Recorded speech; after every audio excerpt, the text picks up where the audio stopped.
This is a reading of a collection of lectures by Rudolf Steiner entitled Lucifer and Ahriman. This is lecture 1, given in Dornach on the 1st of November, 1919.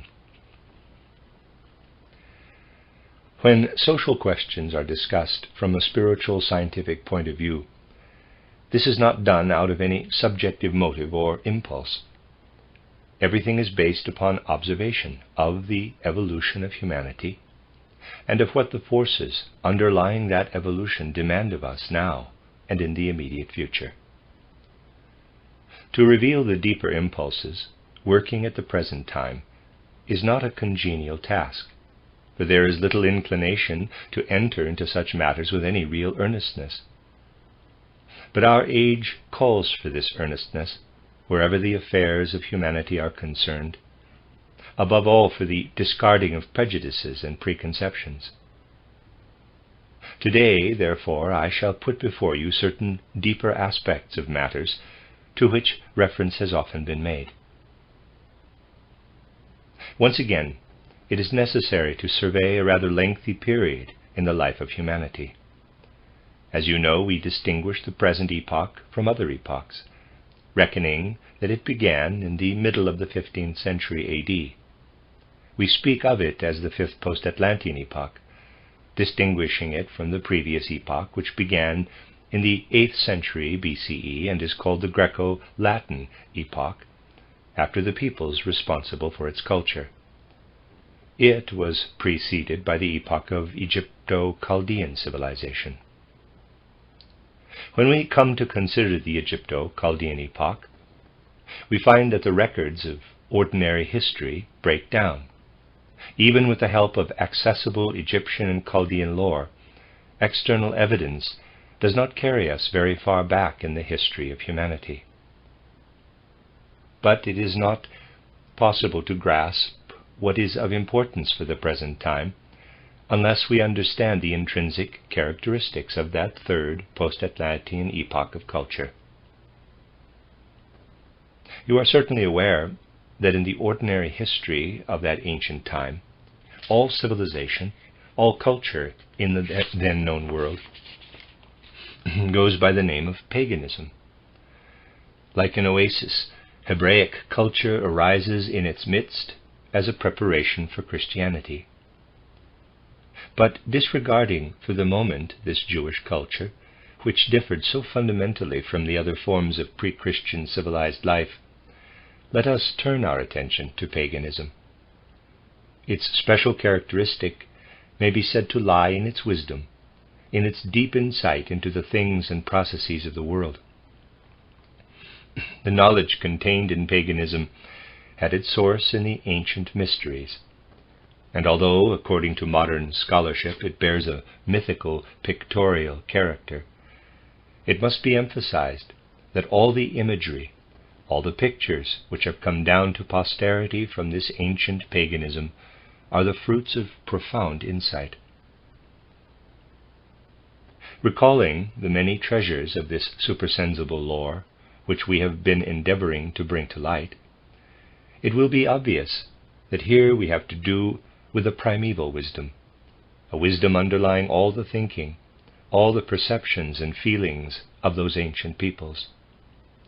A kind of echo of this primeval wisdom, a tradition in which it was enshrined, survived here and there in secret societies, actually in a healthy form, until the end of the 18th century and at the beginning of the 19th.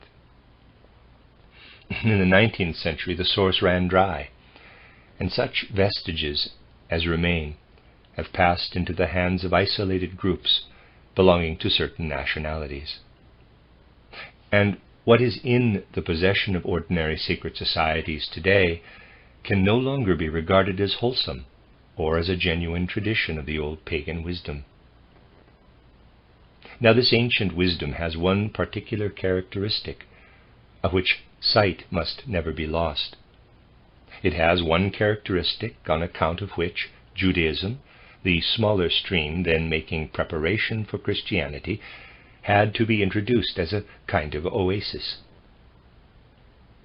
If this ancient paganism is rightly understood, it will be found to contain sublime, deeply penetrating wisdom, but no moral impulses for human action. These impulses were not really essential to man, for unlike what now passes as human knowledge, human insight, this old pagan wisdom gave him the feeling of being membered into the whole cosmos. A man moving about the earth not only felt himself composed of the substances and forces present around him in earthly life, in the mineral, plant, and animal kingdoms, but he felt that the forces operating, for example, in the movements of the stars and the sun, were playing into him. This feeling of being a member of the whole cosmos was not a mere abstraction, for from the mysteries he received directives based on the laws of the stars for his actions and whole conduct of life. This ancient star wisdom was in no way akin to the arithmetical astrology sometimes considered valuable today, but it was a wisdom voiced by the initiates, in such a way that impulses for individual action and conduct went forth from the mysteries. Not only did man feel safe and secure within the all-prevailing wisdom of the cosmos, but those whom he recognized as the initiates of the mysteries imparted this wisdom in directives for his actions from morning till evening on given days of the year. Yet neither Chaldean nor Egyptian wisdom contained a single moral impulse from what had been imparted by the initiates in this way. The moral impulse in its real sense was prepared by Judaism and then further developed in Christianity. Inevitably the question arises, why is it that this sublime pagan wisdom, although it contained no moral impulse, was able, for example in ancient Greece, to come to flower in such beauty of art and grandeur of philosophy? If we were to go much farther back, to a time more than 3,000 years before the Christian era, we should find that together with the promptings of wisdom there did come a moral impulse, that the moral principles, the ethics needed by these men of old were contained in this wisdom. But a special ethos, a specific moral impulse, such as came with Christianity, was not an integral part of paganism. Why was this? It was because, through the millennia directly preceding Christianity, this pagan wisdom was inspired from a place far away in Asia, inspired by a remarkable being who had been incarnated in the distant East in the 3rd millennium before Christ, namely Lucifer. To the many things we have learned about the evolution of humanity, this knowledge too must be added, that just as there was the incarnation which culminated in Golgotha, the incarnation of Christ in the man Jesus of Nazareth, there was an actual incarnation of Lucifer in far-off Asia, in the 3rd millennium BCE. And the source of inspiration for much ancient culture was what can only be described as an earthly incarnation of Lucifer in a man of flesh and blood. Even Christianity, even the mystery of Golgotha as enacted among men, was understood at first by the only means then available, namely the old Luciferic wisdom. The one-sidedness of the gnosis, for all its amazing profundity, stems from the influence that had spread from this Lucifer incarnation over the whole of the ancient world. The significance of the mystery of Golgotha cannot be fully grasped without the knowledge that rather less than 3,000 years previously there had been the incarnation of Lucifer. In order that the Luciferic inspiration might be lifted away from its one-sidedness, there came the incarnation of Christ, and with it the impulse for the education and development of European civilization and its American offshoot. But since the middle of the 15th century, since the impulse for the development of individuality, of personality, has been at work, this phase of evolution has also contained within it certain forces whereby preparation is being made for the incarnation of another supersensible being. Just as there was an incarnation of Lucifer in the flesh and an incarnation of Christ in the flesh, so before only a part of the third millennium of the post-Christian era has elapsed, there will be in the West an actual incarnation of Ahriman in the flesh. Humanity on earth cannot escape this incarnation of Ahriman. It will come inevitably. But what matters is that men shall find the right vantage point from which to confront it. Whenever preparation is being made for incarnations of this character, we must be alert to certain indicative trends in evolution. A being like Ahriman, who will incarnate in the West in time to come, prepares for this incarnation in advance. With a view to his incarnation on the earth, Ahriman guides certain forces in evolution in such a way that they may be of the greatest possible advantage to him. And evil would result were men to live on in a state of drowsy unawareness, unable to recognize certain phenomena in life as preparations for Ahriman's incarnation in the flesh. The right stand can be taken only by recognizing in one or another series of events the preparation that is being made by Ahriman for his earthly existence. And the time has now come for individual men to know which tendencies and events around them are machinations of Ahriman, helping him to prepare for his approaching incarnation. It would undoubtedly be of the greatest benefit to Ahriman if he could succeed in preventing the vast majority of men from perceiving what would make for their true well-being. If the vast majority of men were to regard these preparations for the Ahriman incarnation as progressive and good for evolution, if Ahriman were able to slink into a humanity unaware of his coming, that would gladden him most of all. It is for this reason that the occurrences and trends in which Ahriman is working for his future incarnation must be brought to light. One of the developments in which Ahriman's impulse is clearly evident is the spread of the belief that the mechanistic, mathematical conceptions, inaugurated by Galileo, Copernicus, and others, explain what is happening in the cosmos. That is why anthroposophical spiritual science lays such stress upon the fact that spirit and soul must be discerned in the cosmos, not merely the mathematical mechanistic laws put forward by Galileo and Copernicus, as if the cosmos were some huge machine. It would augur success for Ahriman's temptings if men were to persist in merely calculating the revolutions of the heavenly bodies, in studying astrophysics for the sole purpose of ascertaining the material composition of the planets, an achievement of which the modern world is so proud.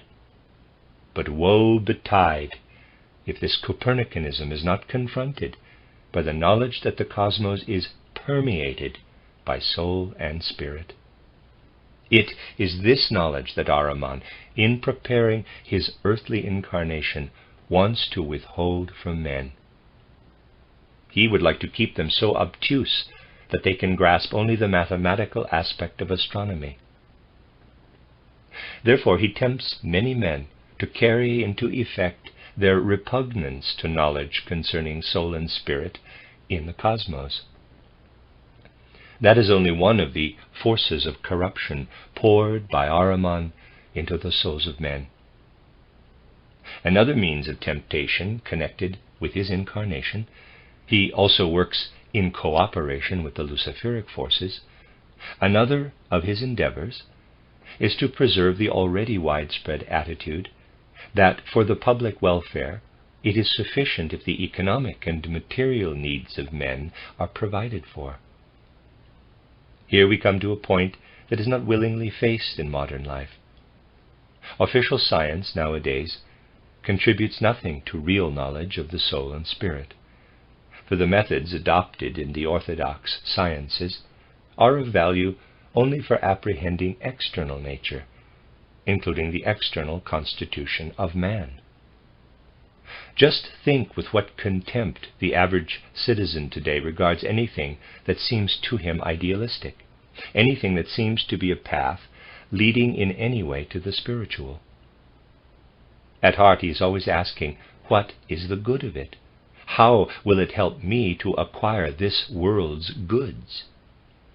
He sends his sons to a public school, having perhaps been to one himself.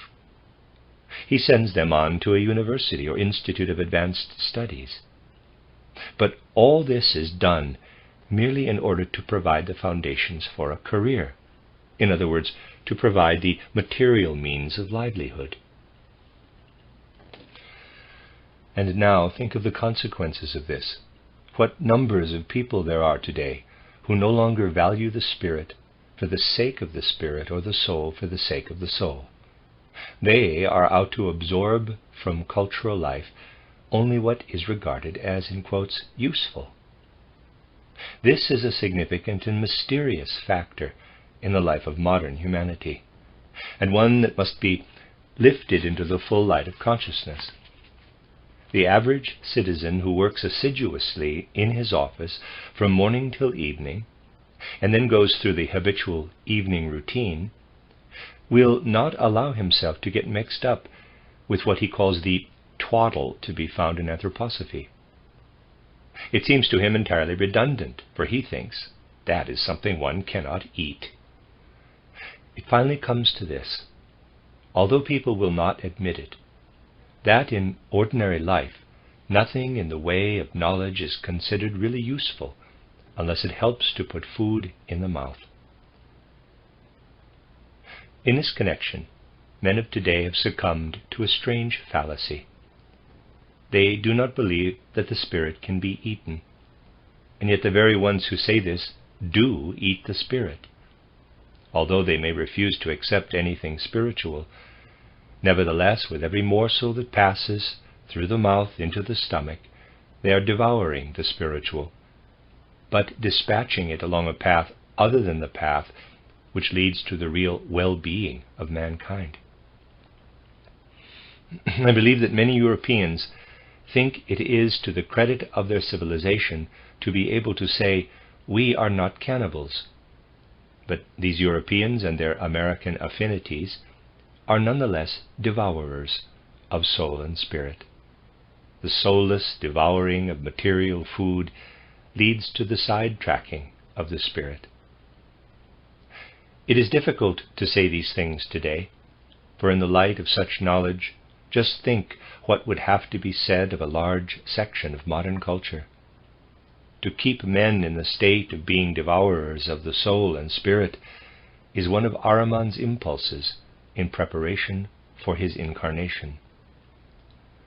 To the extent to which men can be roused into conducting their affairs, not for material ends alone, and into regarding a free and independent spiritual life, equally with economic life, as an integral part of the social organism, to that same extent Ahriman's incarnation will be awaited with an attitude worthy of humanity. Another tendency in modern life of benefit to Ahriman in preparing his incarnation is all that is so clearly in evidence in nationalism. Whatever can separate men into groups, whatever can alienate them from mutual understanding the whole world over and drive wedges between them, strengthens Ahriman's impulse. In reality, we should recognize the voice of Ahriman in what is so often proclaimed nowadays as a new ideal, quote, freedom of the peoples, even the smallest, close quote, and so forth. But blood relationship has ceased to be the decisive factor. And if this outworn notion persists, we shall be playing straight into the hands of Ahriman. His interests are promoted too by the fact that men are taken up with the most divergent shades of party opinions, of which the one can be justified as easily as the other. A socialist party program and an anti-socialist program can be supported by arguments of equal validity.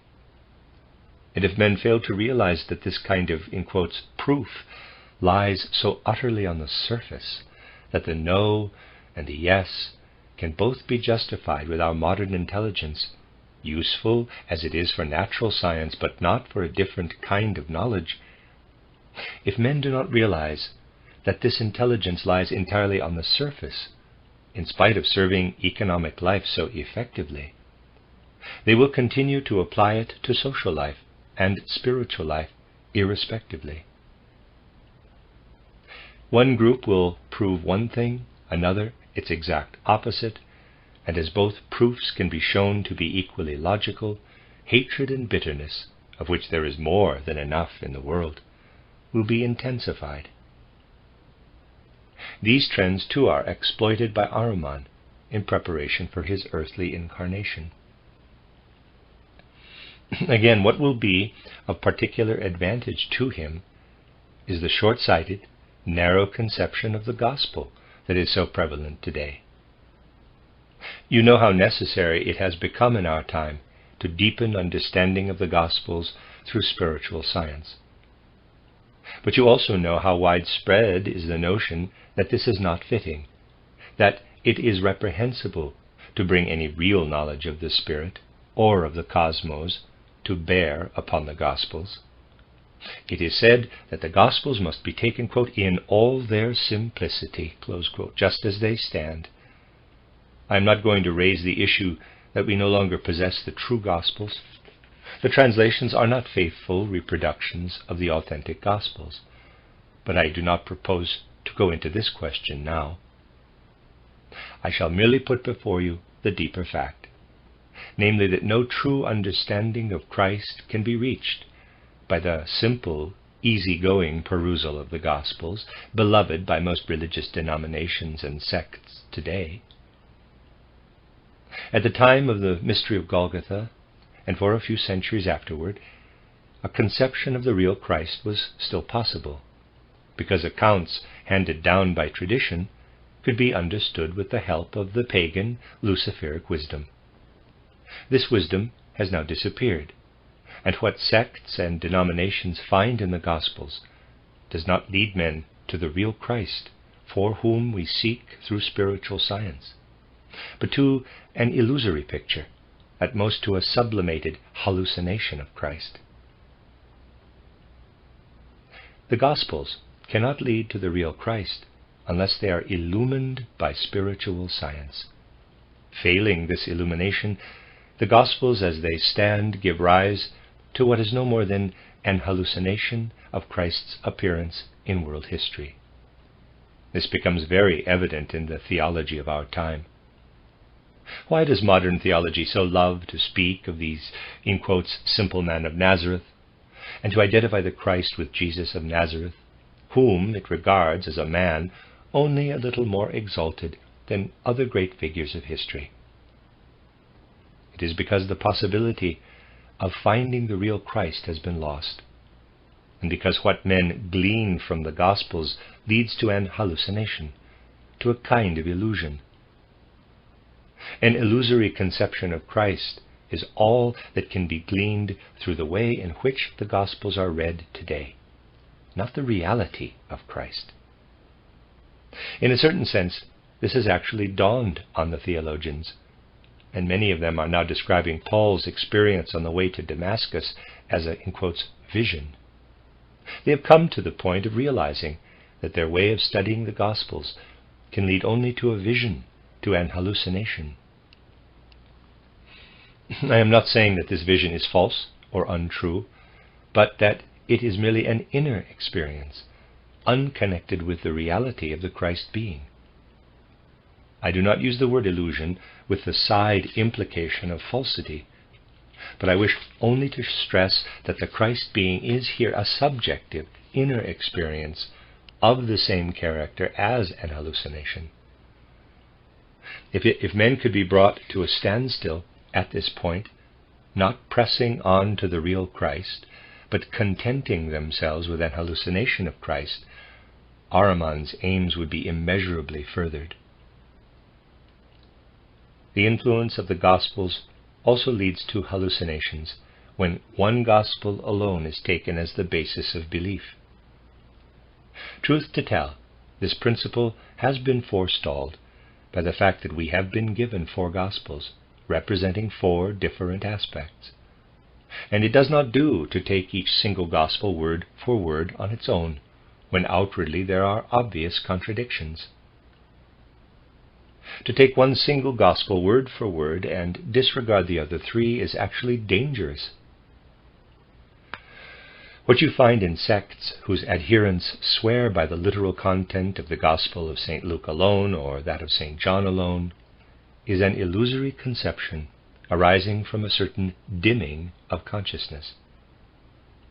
With the dimming of consciousness that inevitably occurs when the deeper content of the Gospels is not revealed, men would fall wholly into Ahriman's service, helping in a most effective way to prepare for his incarnation, and adopting toward him the very attitude he desires. And now another uncomfortable truth for mankind today. Living in the arms of their denominations, people say, "We do not need anthroposophy or anything of the kind. We are content with the Gospels in all their simplicity." They insist that this is said out of humility. In reality, however, it is the greatest arrogance, for it means that such persons, making use of ideas which have been presented to them through their birth and surge out of their blood, are deigning to rule out the deeper treasures of wisdom to be discovered in the Gospels. These, in quotes, humblest of men are generally the most arrogant of all, especially in the sects and denominations. The point to remember is, however, that the people who do most to prepare for the incarnation of Ahriman are those who constantly preach, quote, "All that is required is to read the Gospels word for word, nothing more than that," close quote. Strange to say, in spite of their radical differences, the two parties play into each other's hands. Those whom I called devourers of soul and spirit, and those who demand the literal word-for-word reading of the Gospels. Each party plays into the hands of the other, furthering the preparation of Ahriman's incarnation. For if the outlook of the devourers of soul and spirit on the one side, and that of the professed Christians who refuse to enter into the deeper truths of the Gospels on the other, were to hold the day, then Ahriman would be able to make all human beings on the earth his own. A good deal of what is spreading in external Christianity today is a preparation for Ahriman's incarnation. And in many things which arrogantly claim to represent true belief, we should recognize the preparation for Ahriman's work. Words nowadays do not really convey the innermost reality of things. As I have often told you, far too much store is set upon words, for words do not necessarily lead to that reality. Nowadays, indeed, it is rather a case of words separating men from the real nature of things in the world. And this they do most of all when men accept ancient records such as the Gospels with, in quotes, simple understanding, as the saying goes. But there is a far truer simplicity in trying to penetrate to the indwelling spirit of things, and to understand the Gospels themselves from the vantage ground of the Spirit. As I told you, Ahriman and Lucifer will always work hand in hand. The only question is which of the two predominates in man's consciousness at a particular epoch of time. It was a preeminently Luciferic culture that persisted until after the mystery of Golgotha, a culture inspired by the incarnation of Lucifer in China in the 3rd millennium BCE. Many influences of this incarnation continued to radiate and were still powerful in the early Christian centuries. Indeed, they are working to this day. But now we are facing an incarnation of Ahriman in the 3rd millennium after Christ. Lucifer's tracks are becoming less visible, and Ahriman's activities in such trends as I have indicated are coming into prominence. Ahriman has made a kind of pact with Lucifer, the import of which may be expressed in the following way. Ahriman, speaking to Lucifer, says, "I, Ahriman, find it advantageous to make use of preserving jars. To you I will leave man's stomachs, if you will leave it to me to lull men to sleep, that is to say, to lull their consciousness to sleep where their stomachs are concerned." You must understand what I mean by this. The consciousness of those human beings whom I have called devourers of soul and spirit is in a condition of dimness so far as their stomachs are concerned. For by not accepting the spiritual into their human nature, they drive straight into the Luciferic stream everything they introduce into their stomachs. What men eat and drink without spirituality goes straight to Lucifer. And what do I mean by preserving jars? I mean libraries and institutions of a similar kind, where the various sciences pursued by man, without really stirring his interest, are preserved. These sciences are not really alive in him, but are simply preserved in the books on the shelves of libraries. All this knowledge has been separated from man himself. Everywhere there are books, books, books. Every student, when he takes his doctor's degree, has to write a learned thesis, which is then put into as many libraries as possible. When the student wants to take up some particular post, again, he must write a thesis. In addition to this, people are forever writing, although only a very small proportion of what they write is ever read. Only when some special preparation has to be made do people resort to what is mouldering away in libraries. These preserving jars of wisdom are a particularly favorable means of furthering Ahriman's aims. This kind of thing goes on everywhere. It could only be to some purpose if men took a really live interest in it, but they do not. Its existence is entirely separate and apart.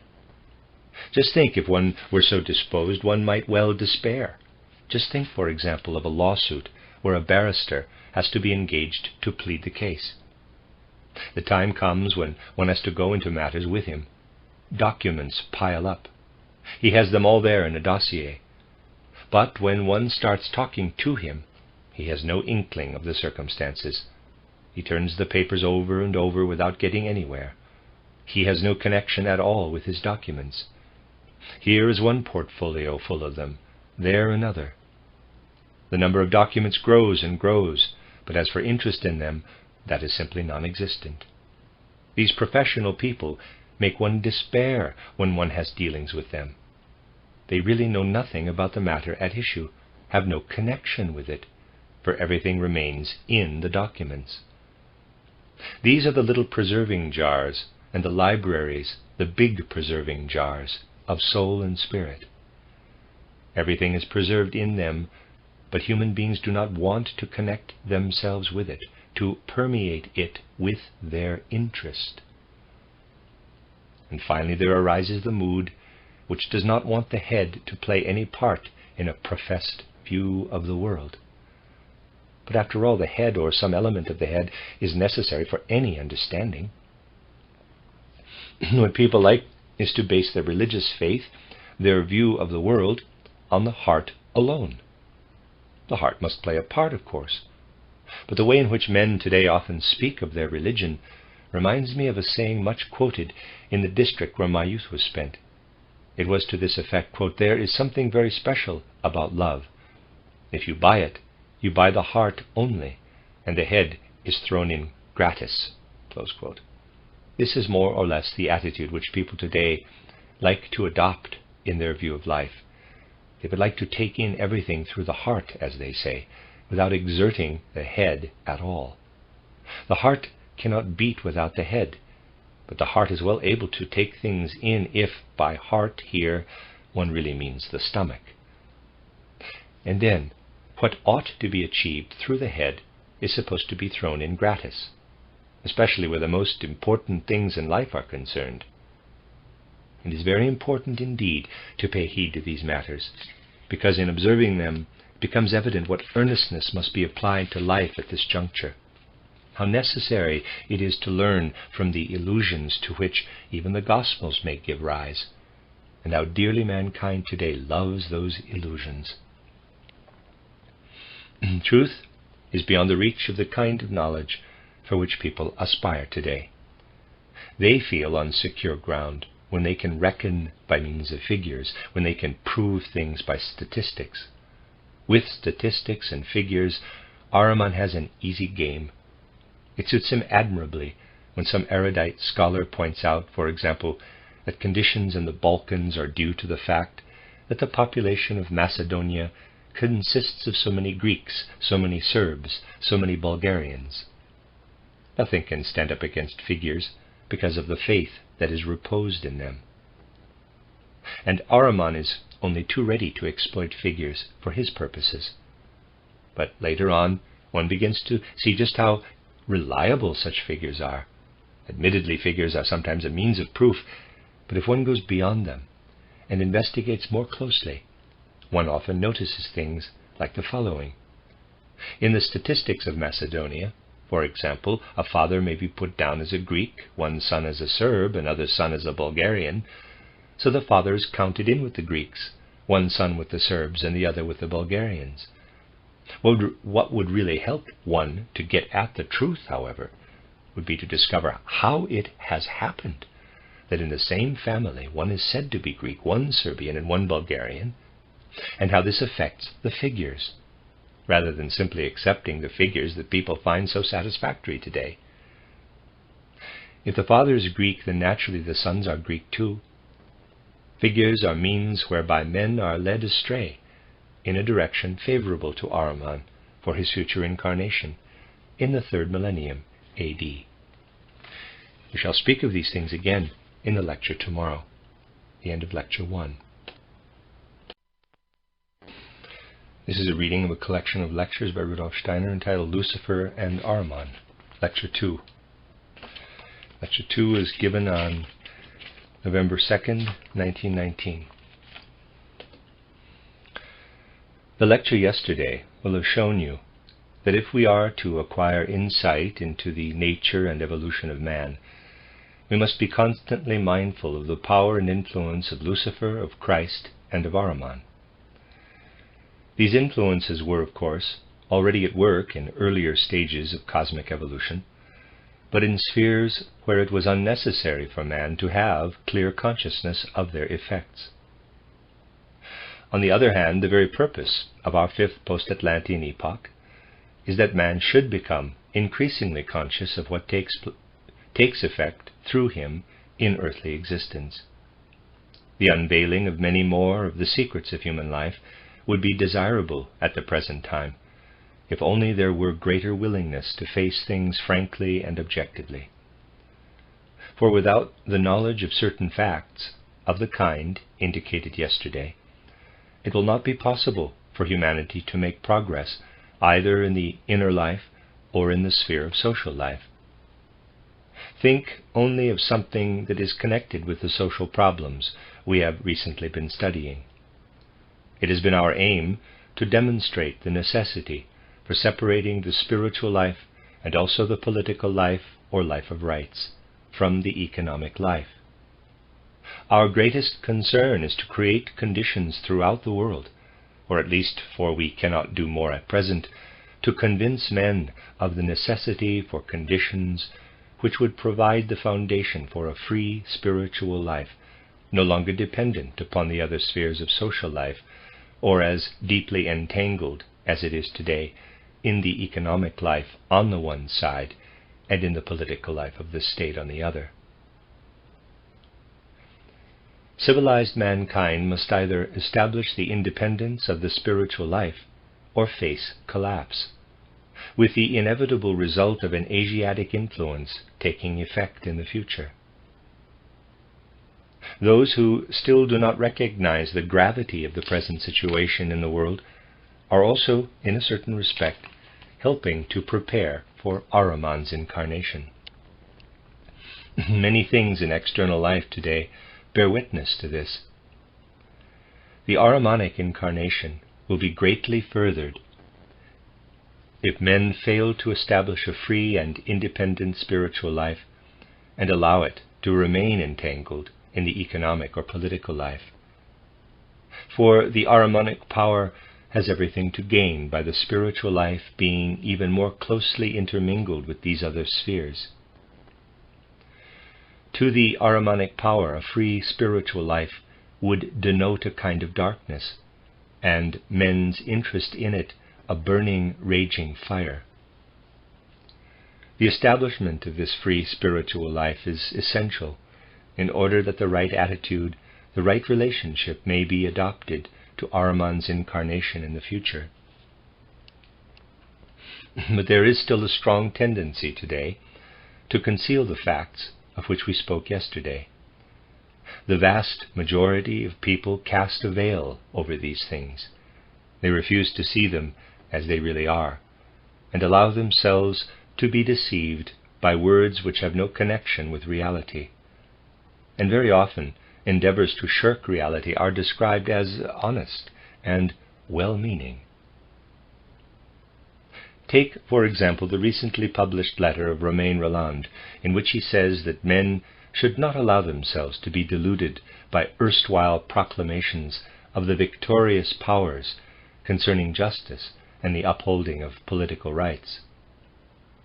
The treatment which Russia is receiving from the Entente has led him to speak in these terms. He says, no matter whether it be on the part of monarchies or republics, what has been said about rights and justice is so much phrase-mongering. The issue at bottom is one of power, and of power alone. Now, even this apparent approach to reality still betrays willingness to be deluded, for Romain Rolland is just as deluded as ever. The delusion is not one whit less.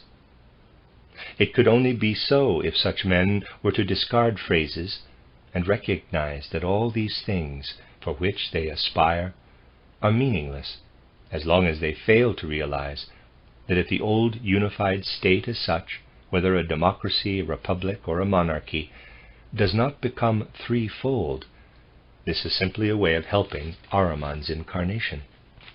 Hence all these things, including this recent letter addressed to the world by Romain Rolland, amount to nothing more than rhetorical harangues.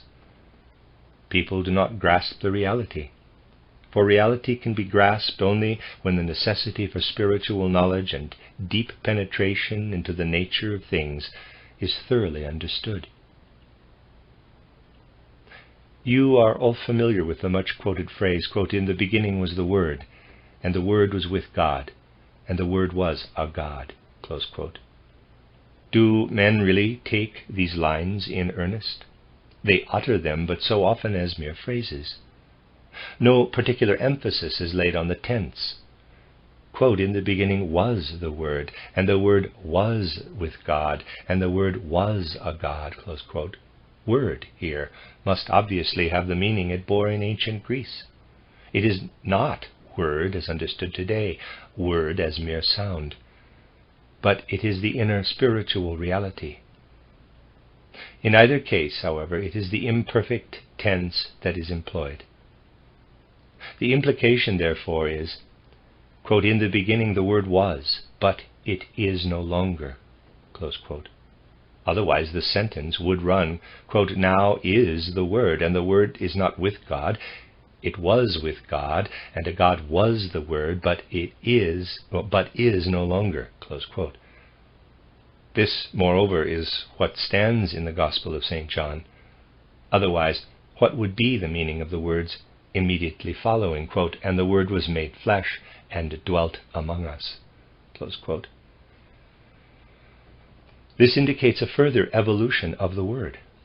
Word also means anything that man can acquire in the way of intellectual wisdom through his efforts and through his intelligence.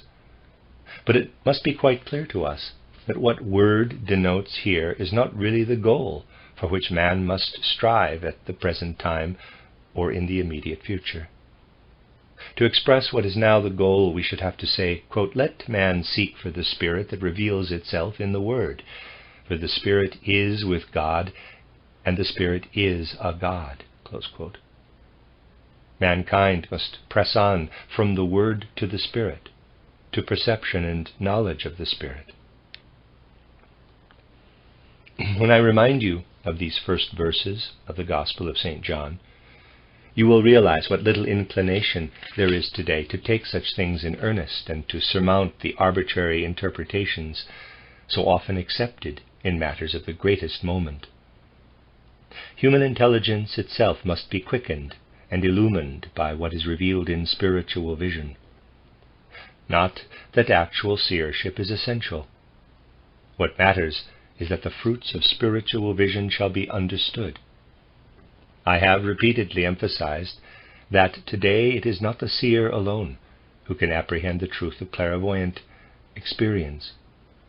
This apprehension is within the power of everyone at the present time, because the spiritual capacities of men are sufficiently mature if they will but resolve to exercise them, and are not too indolent to do so. But if the level befitting humanity is to be achieved, such things as were mentioned in the lecture yesterday must be taken in deep earnestness. I used a trivial example to show you how easy it is to be deluded by figures and numbers. Is there not a great deal of superstition where numbers are concerned? What can in some way be counted is accepted in science. Natural science loves to weigh, to compute, and social science loves statistics. Again, a matter of computation and reckoning. It will be difficult indeed for men to bring themselves to admit that all knowledge of the external world acquired through measure and number is so much delusion. To measure, what does it mean in reality? It means to compare something with a given dimension, be it length or volume.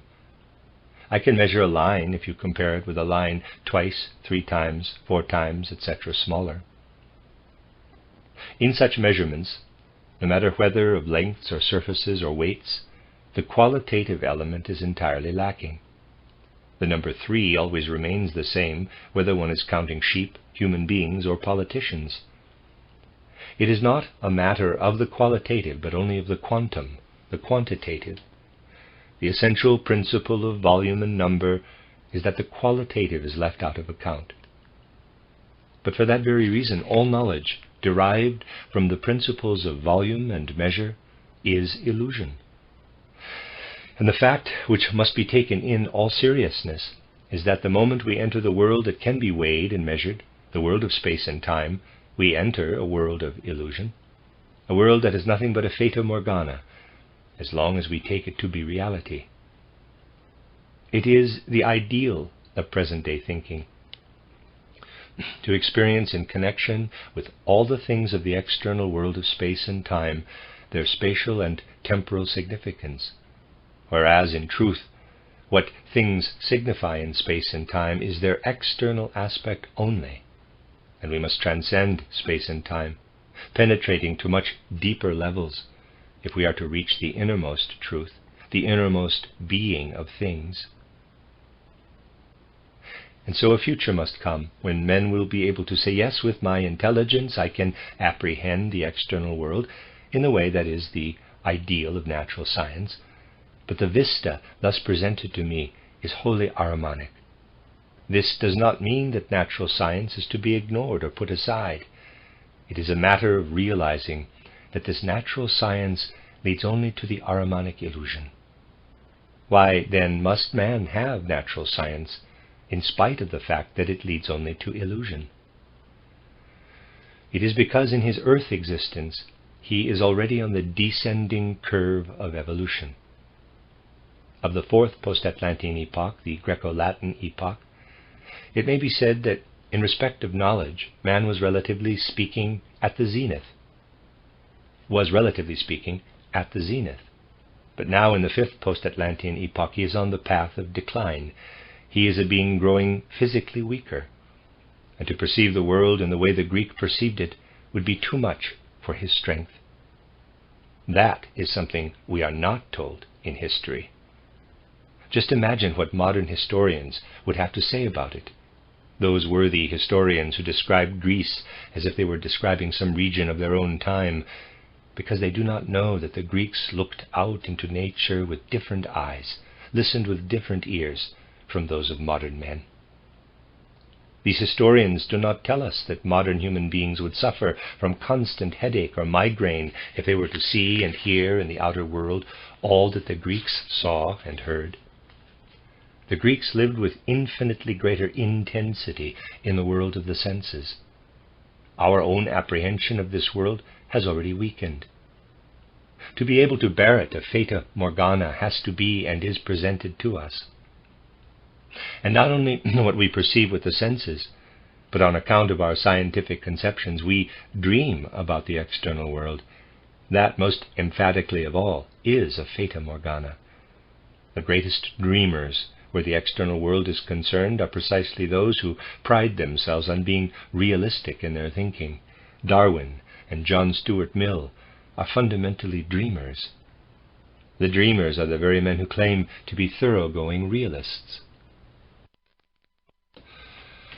But neither must we give ourselves up entirely to our own inner life and impulses. From the way things have developed in the movement represented by the Theosophical Society, many of you will have realized that cultivation of the inner life alone, as attempted by numbers of people today, does not lead to the goal befitting man in the present age. For the all too prevalent tendency is to make no free resolve of his own, to transcend ordinary life and attain higher vision, but rather to bring into prominence that in him which is not free. All kinds of hallucinatory tendencies, all kinds of faculties fraught with illusion come into play. It should be realized that just as external science becomes Ahrimanic, the higher development of a man's inner nature becomes Luciferic if he gives himself up to mystical experiences. The Luciferic tendency wakens and becomes especially powerful in everyone who, without the self-training described in the book titled Knowledge of the Higher Worlds and Its Attainment, sets about any mystical deepening of the impulses already inherent in his nature. The Luciferic tendency shows itself in everyone who begins to brood over experiences of his inner life, and it is extremely powerful in present-day humanity. It takes effect in egoism, of which most people are entirely unaware. One comes across so many today who are quite satisfied when they can say of something they have done that they have no cause for self-reproach, that they did it to the best of their knowledge and according to their conscience. That is an entirely Luciferic attitude. For in what we do in life, the point is not whether or not we have cause to reproach ourselves. What really matters is that we shall take things objectively, with complete detachment, and in accordance with the course of objective facts.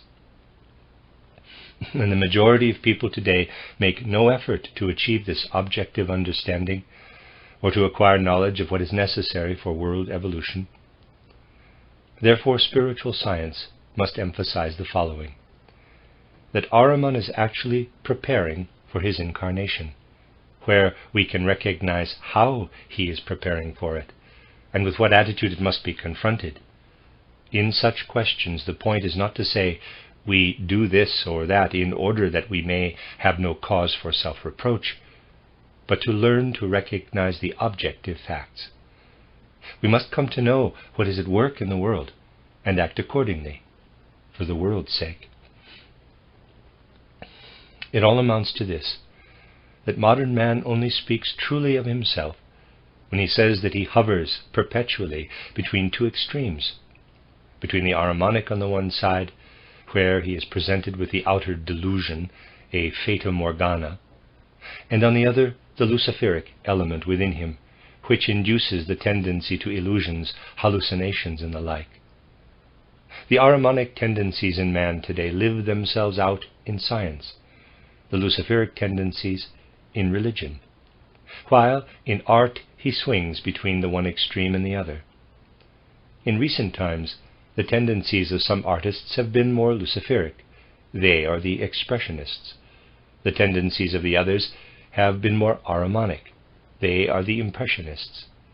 And then, vacillating between all this, there are the people who want to be neither the one nor the other, who do not rightly assess either the Luciferic or the Ahrimanic, but want to avoid both. Ahriman, no, that I must not, will not do, for it would take me into the realm of the Ahrimanic. That I must not, will not do, for it would take me into the realm of the Luciferic. They want to be virtuous, avoiding both the Ahrimanic and the Luciferic.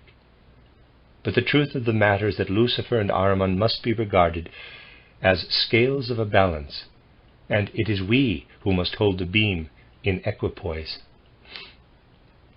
And how can we train ourselves to do this?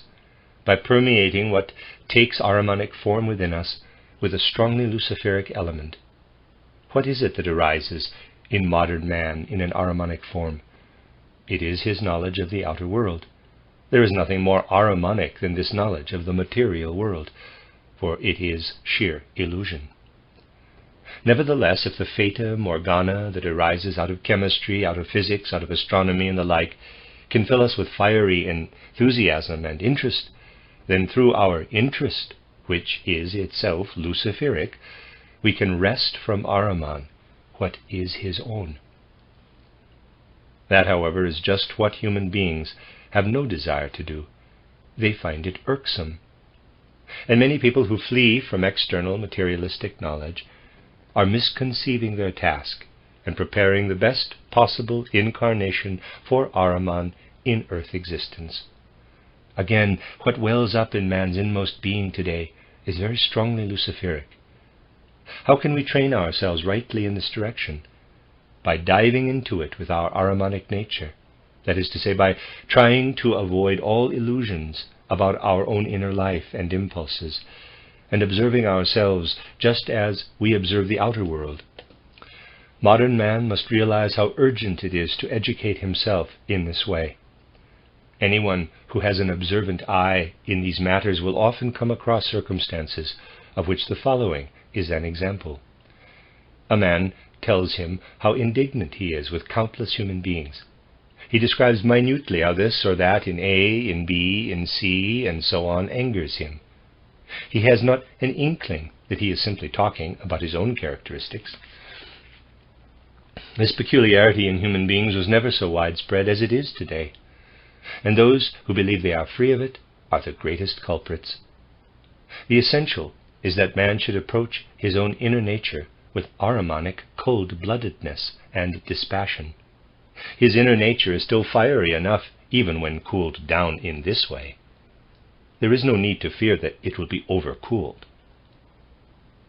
If the right stand is to be taken to Ahriman's future incarnation, men must become more objective where their own impulses are concerned, and far, far more subjective where the external world is concerned, not by introducing pictures of fantasy, but by bringing interest, alert attention, and devotion to the things of immediate life. When men find one thing or another in outer life tedious, possibly because of the education they have received or because of other circumstances, the path which Ahriman wants to take for the benefit of his incarnation is greatly smoothed. Tedium is so widespread nowadays. I have known numbers of people who find it irksome to acquaint themselves, for example, with banking procedure, or the stock exchange, or single or double entry in bookkeeping. But that is never the right attitude. It simply means that the point has not been discovered where a thing burns with interest. Once this point is reached, even a dry cash book can become just as interesting as Schiller's Maid of Orleans, or Shakespeare's Hamlet, or anything else, even Raphael's Sistine Madonna. It is only a question of finding the point at which every single thing in life becomes interesting. What I have just said may make you think that all these matters are very paradoxical, but in reality they are not. It is man who is paradoxical in his relationship to truth. What he must realize, and this is a dire necessity today, is that he, not the world, is at fault. Nothing does more to prepare the path for Ahriman's incarnation than to find this or that tedious, to consider oneself superior to one thing or another, and refuse to enter into it. Again, it is the same question of finding the point where everything is of interest. It is never a matter of a subjective rejection or acceptance of things, but of an objective recognition of the extent to which things are either Luciferic or Ahrimanic, with the result that the scales are overweighted on the one side or the other. To be interested in something does not mean that one considers it justifiable. It means simply that one develops an inner energy to get to grips with it and steer it into the right channel. As some of you may know, it is a long time ago now, a number of friends bought themselves books on mathematics. A kind of sporting spirit had crept into them. They bought the works of Lucifer, but it was not long before most of the volumes found their way to library shelves, and the mathematical knowledge was not much in evidence. This, of course, is not meant as a hint to tackle the matter again. I am making no such suggestion.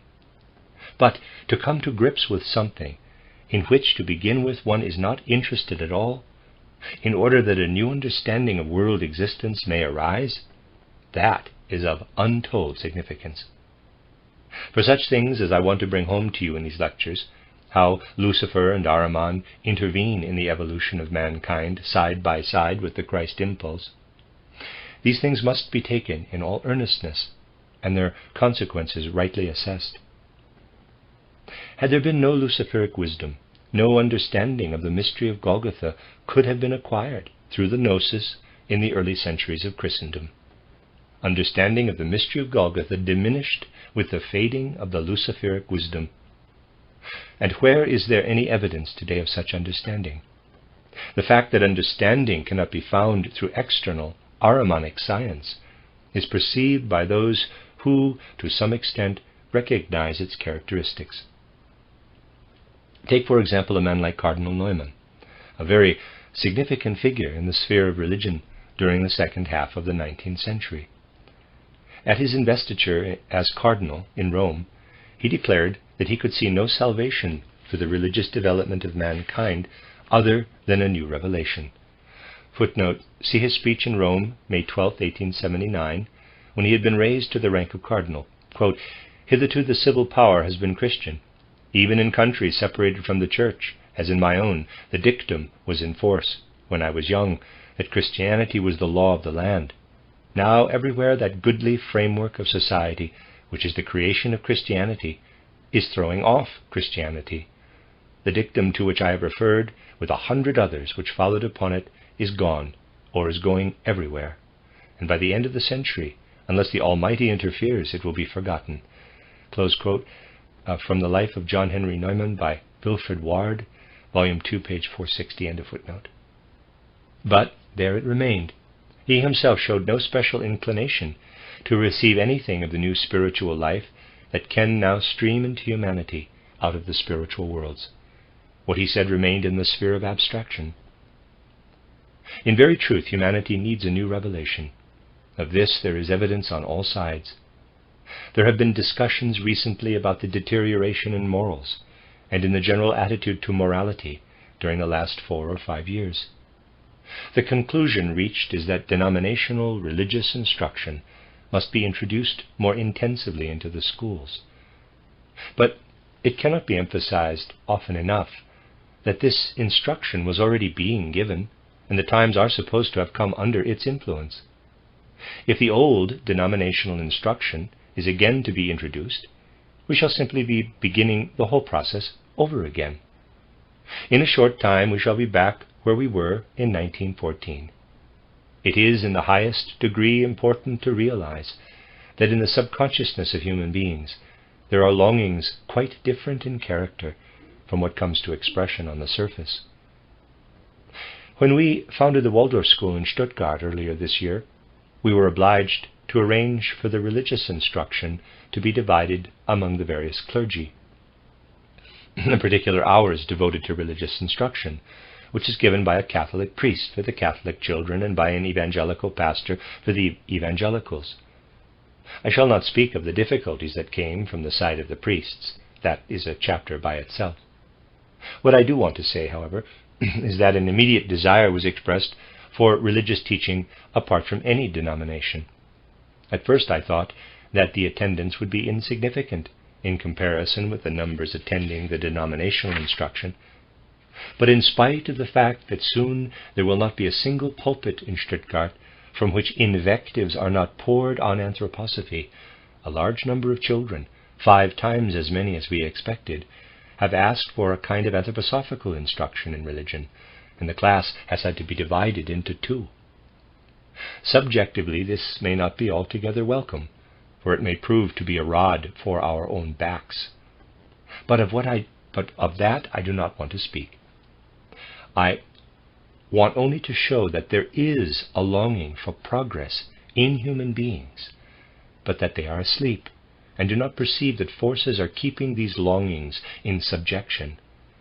And moreover, the courage to bring these longings to the surface is very largely lacking.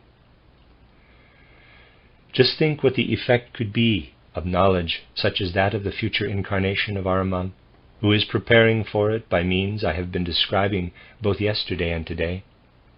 It is essential to inform ourselves objectively about these things, in order that we may take the right stand toward what is going on around us in the way of preparation for the Ahriman incarnation. Only if you apply deep and mature reflection to what has been said in these lectures about the Ahrimanic currents will you be able to apprehend the gravity of the present situation. The end of Lecture 2. This is a reading of a collection of lectures by Rudolf Steiner entitled Lucifer and Ahriman. This is Lecture 3. The phase of evolution, beginning in our own time, has a very special character. The same may, of course, be said of each epoch, but in every case it is a matter of defining the particular characteristics. The present phase of evolution may be characterized in a general way by saying that all the experiences confronting mankind in the physical world during the Earth's further existence will represent a decline, a retrogression. The time when human progress was made possible through the constant refinement of the physical forces is already over. In the future, too, mankind will progress, but only through spiritual development, through development on a higher level than that of the processes of the physical plane. Men who rely entirely on the processes of the physical plane will find in them no source of satisfaction. An indication given in spiritual science a long time ago in the lecture course on the Apocalypse, footnote 12 lectures given in Nuremberg in 1908, end of footnote, namely that we are heading for the, quote, war of all against all, close quote, must from now onward be grasped in all its significance and gravity. Its implications must not remain in the realm of theory, but also come to expression in the actions, the whole behavior of men. The fact that, to use a colloquialism, people in the future are not going to get much fun out of the developments on the physical plane will bring home to them that further evolution must proceed from spiritual forces. This can be understood only by surveying a lengthy period of evolution and applying what is discovered to experiences that will become more and more general in the future. The trend of forces that will manifest in the well-nigh rhythmical onset of war and destruction, processes of which the present catastrophe is but the beginning, will become only too evident. It is childish to believe that anything connected with this war can bring about a permanent era of peace for humanity on the physical plane. That will not be so.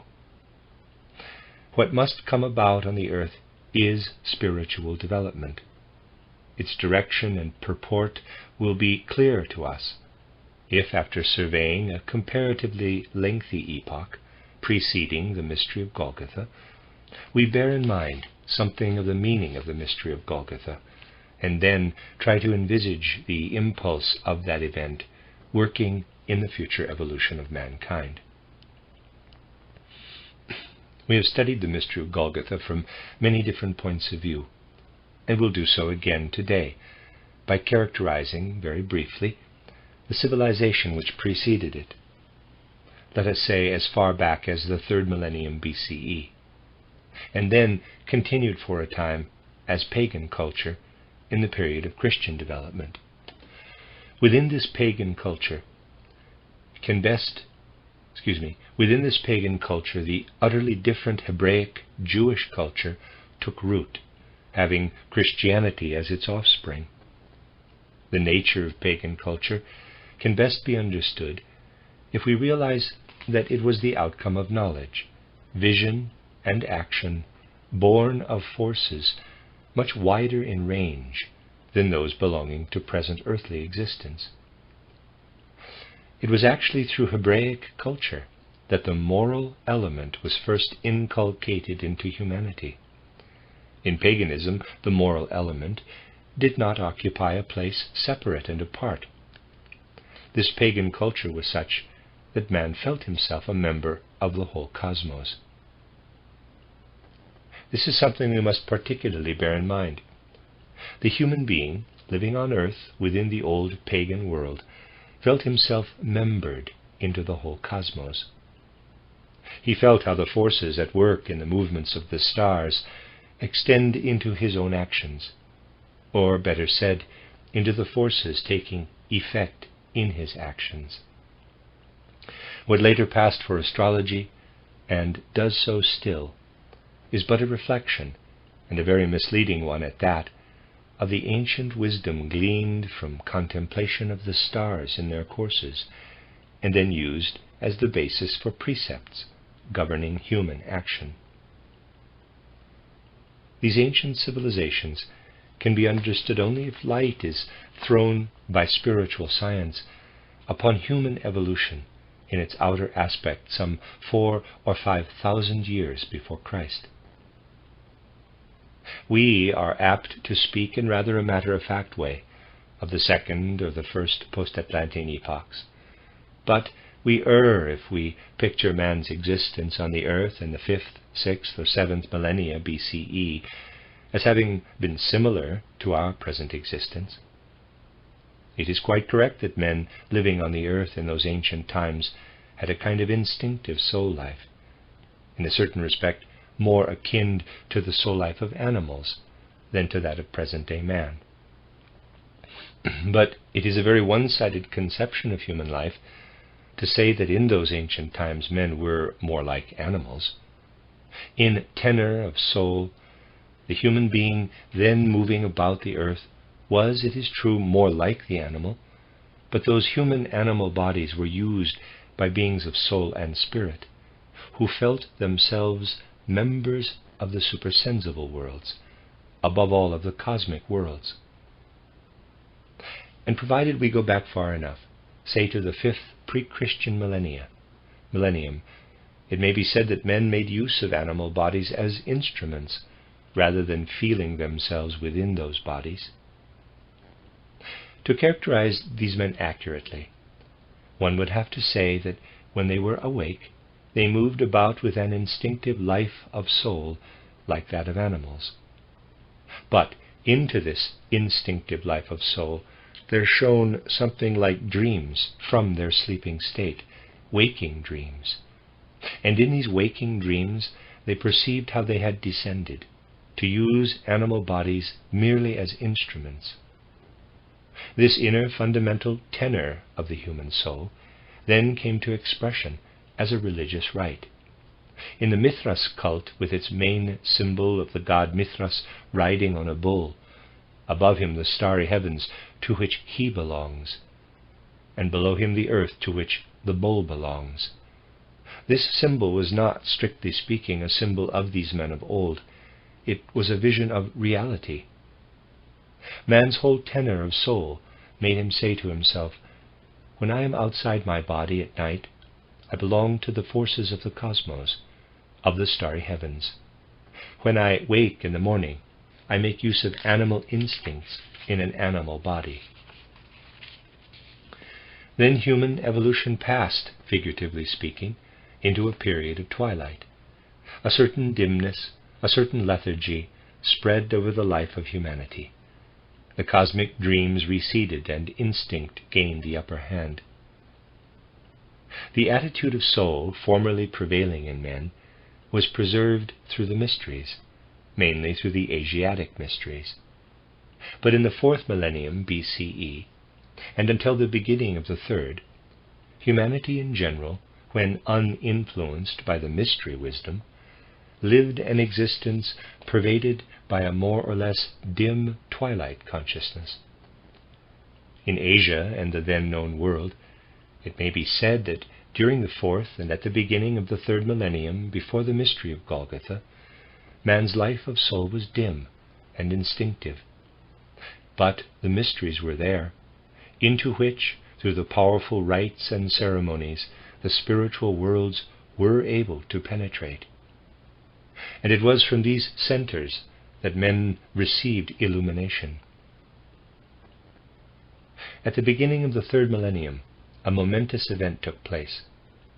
The root cause of this dim, more instinctive life may be characterized by saying that as a being of spirit and soul, man was still unable at that time to make use of the human organs of intellect. These organs were already within him. They had taken shape in his physical constitution, but the being of spirit and soul could not make use of them. Thus men could not acquire knowledge through their own thinking, through their own powers of intellectual discernment. They were dependent upon what was imparted to them from the mysteries. And then, about the beginning of the 3rd millennium, a momentous event took place in the east of Asia. The child of a distinguished Asiatic family of the time was allowed to grow up in the precincts of the mystery ceremonies. Circumstances were such that this child was actually permitted to take part in the ceremonies, undoubtedly because the priests conducting the rites in the mysteries felt it as an inspiration that such a child must be allowed to participate. And when the being incarnate in that child had reached the age of about 40, approximately that age, something very remarkable came to light. It became evident, and there is no doubt at all that the priests of the mysteries had foreseen the event prophetically. It became evident that this man, who had been allowed to grow up in the precincts of one of the mystery centers in East Asia, began suddenly, at the age of about 40, to grasp, through the faculty of human intellect itself, what had formerly come into the mysteries through revelation, and only through revelation. He was, as it were, the first to make use of the organs of human intellect, but still in association with the mysteries. Translating into terms of our present language how the priests of the mysteries spoke of this matter, we must say, in this man Lucifer himself was incarnated, no more and no less than that. It is a significant, momentous fact that in the 3rd millennium before Christ, an incarnation of Lucifer in the flesh actually took place in the east of Asia. And from this incarnation of Lucifer in the flesh, where this being became a teacher, there went forth what is described as the pre-Christian pagan culture which still survived in the gnosis of the earliest Christian centuries. It would be wrong to pass derogatory judgment on this Lucifer culture. For all the beauty produced by Greek civilization, even the insight that is still alive in ancient Greek philosophy and in the tragedies of Aeschylus, would have been impossible without this Lucifer incarnation. The influence of the Lucifer incarnation was still powerful in the south of Europe, in the north of Africa, and in Asia Minor during the first centuries of Christendom. And when the mystery of Golgotha had taken place on earth, It was essentially the Lucifer wisdom through which it could be understood. The Gnosis, which set about the task of grasping the import of the mystery of Golgotha, was impregnated through and through with Luciferic wisdom. It must therefore be emphasized, firstly, that at the beginning of the third millennium BCE, there was a Chinese incarnation of Lucifer.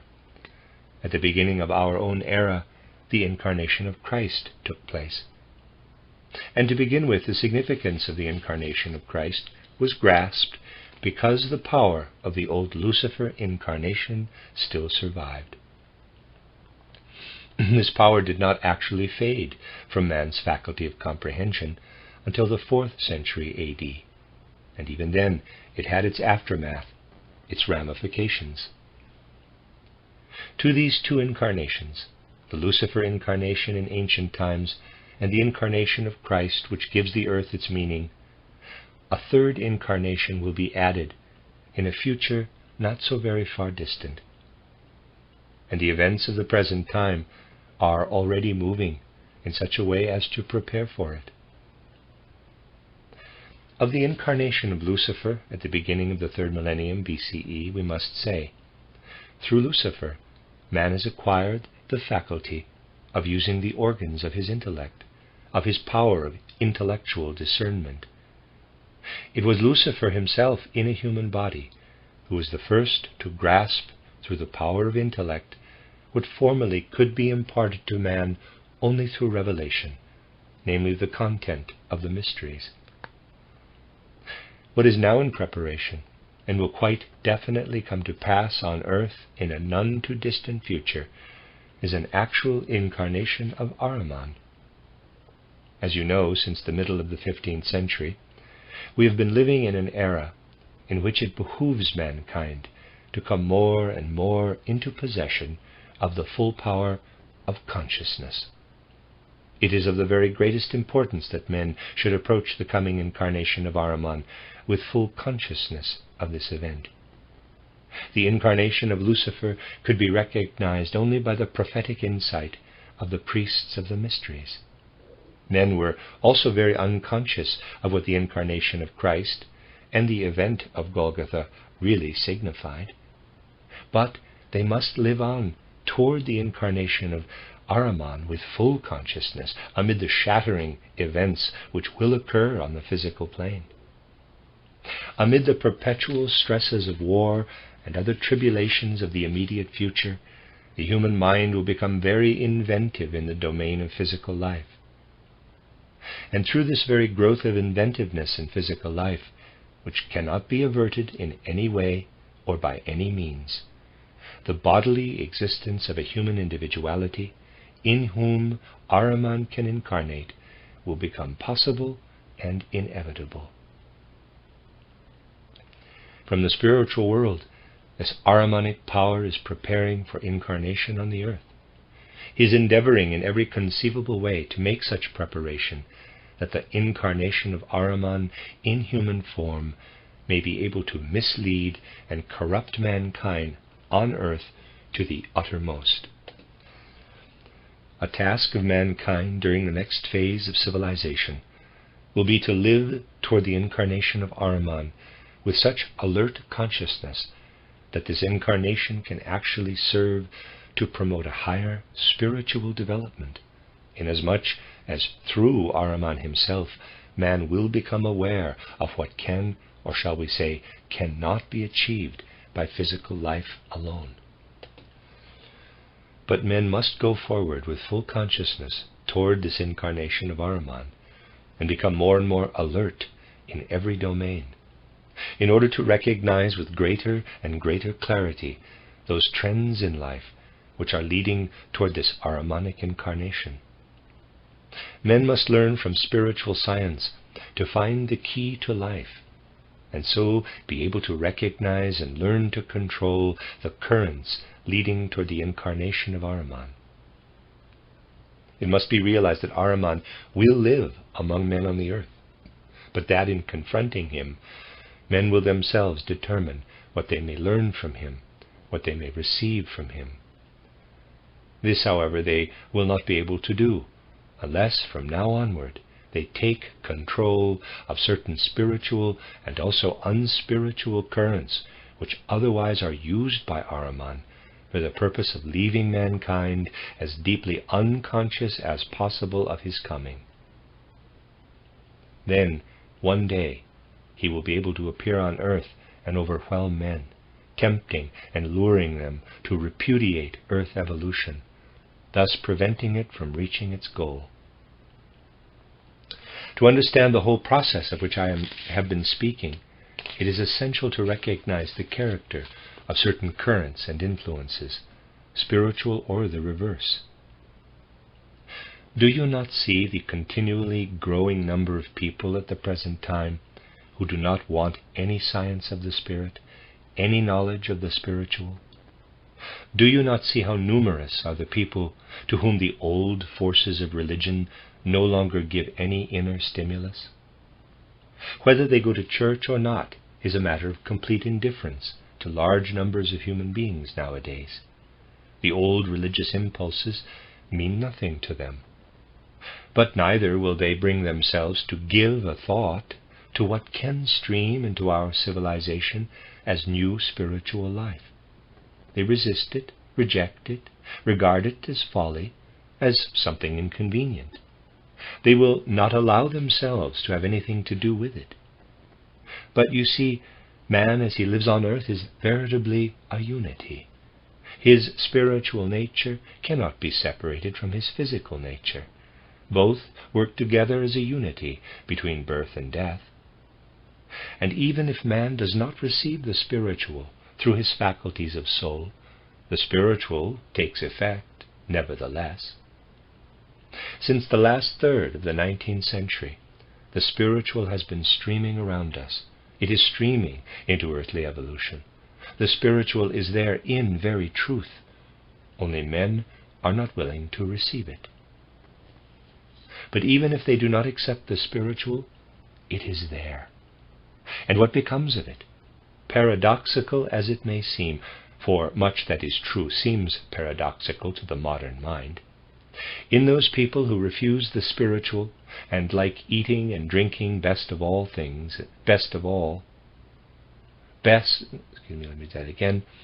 those people who refuse the spiritual and like eating and drinking best of all things in life, the spiritual streams unconsciously to them into the processes of eating and digestion.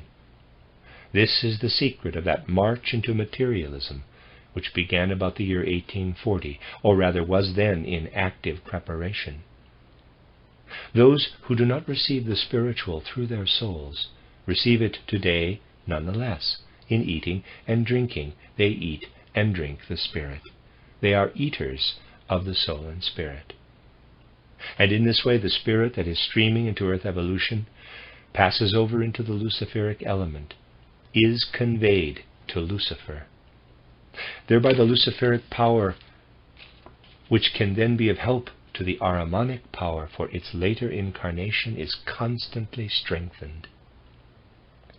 This must come to the knowledge of those who admit the fact that in the future men will either receive spiritual knowledge consciously or consume the spirit unconsciously, thereby delivering it into the hands of the Luciferic powers. This stream of spirit and soul consumption is particularly encouraged by Ahriman, because in this way he can lull mankind into greater and greater drowsiness, so that then through his incarnation he will be able to come among men and fall upon them unawares, because they do not confront him consciously. But Ahriman can also make direct preparation for his incarnation, and he does so. Certainly, men of our day also have a spiritual life, but it is purely intellectual, unconnected with the spiritual world. This purely intellectual life is becoming more and more widespread. At first it took effect mainly in the sciences, but now it is leading to mischiefs of every kind in social life as well. What is the essential character of this intellectual life? This intellectual life has very little to do with the true interests of men. I ask you, how many teachers do you not see today passing in and out of higher and lower educational institutions without bringing any inner enthusiasm to their science, but pursuing it merely as a means of livelihood. In such cases, the interest of the soul is not directly linked with the actual pursuit. The same thing happens even at school. Think how much is learned at the various stages of life without any real enthusiasm or interest. How external the intellectual life is becoming for many people who devote themselves to it. And how many there are today who are forced to produce a mass of intellectual material which is then preserved in libraries, and as spiritual life is not truly alive. Everything that is developing as intellectual life without being suffused by warmth of soul, without being quickened by enthusiasm, directly furthers the incarnation of Ahriman in a way that is after his own heart. It lulls men to sleep in the way I have described, so that its results are advantageous to Ahriman. There are numerous other currents in the spiritual or unspiritual life which Ahriman can turn to his advantage. You have lately heard, and you are still hearing it, that national states, national empires must be founded. A great deal is said about freedom of the individual peoples.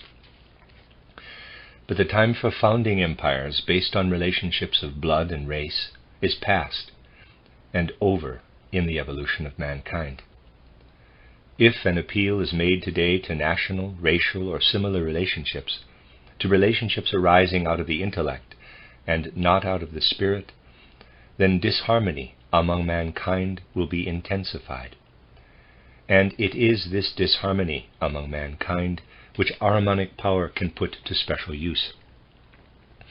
Chauvinism, perverted patriotism in every form, this is the material from which Ahriman will build just what he needs.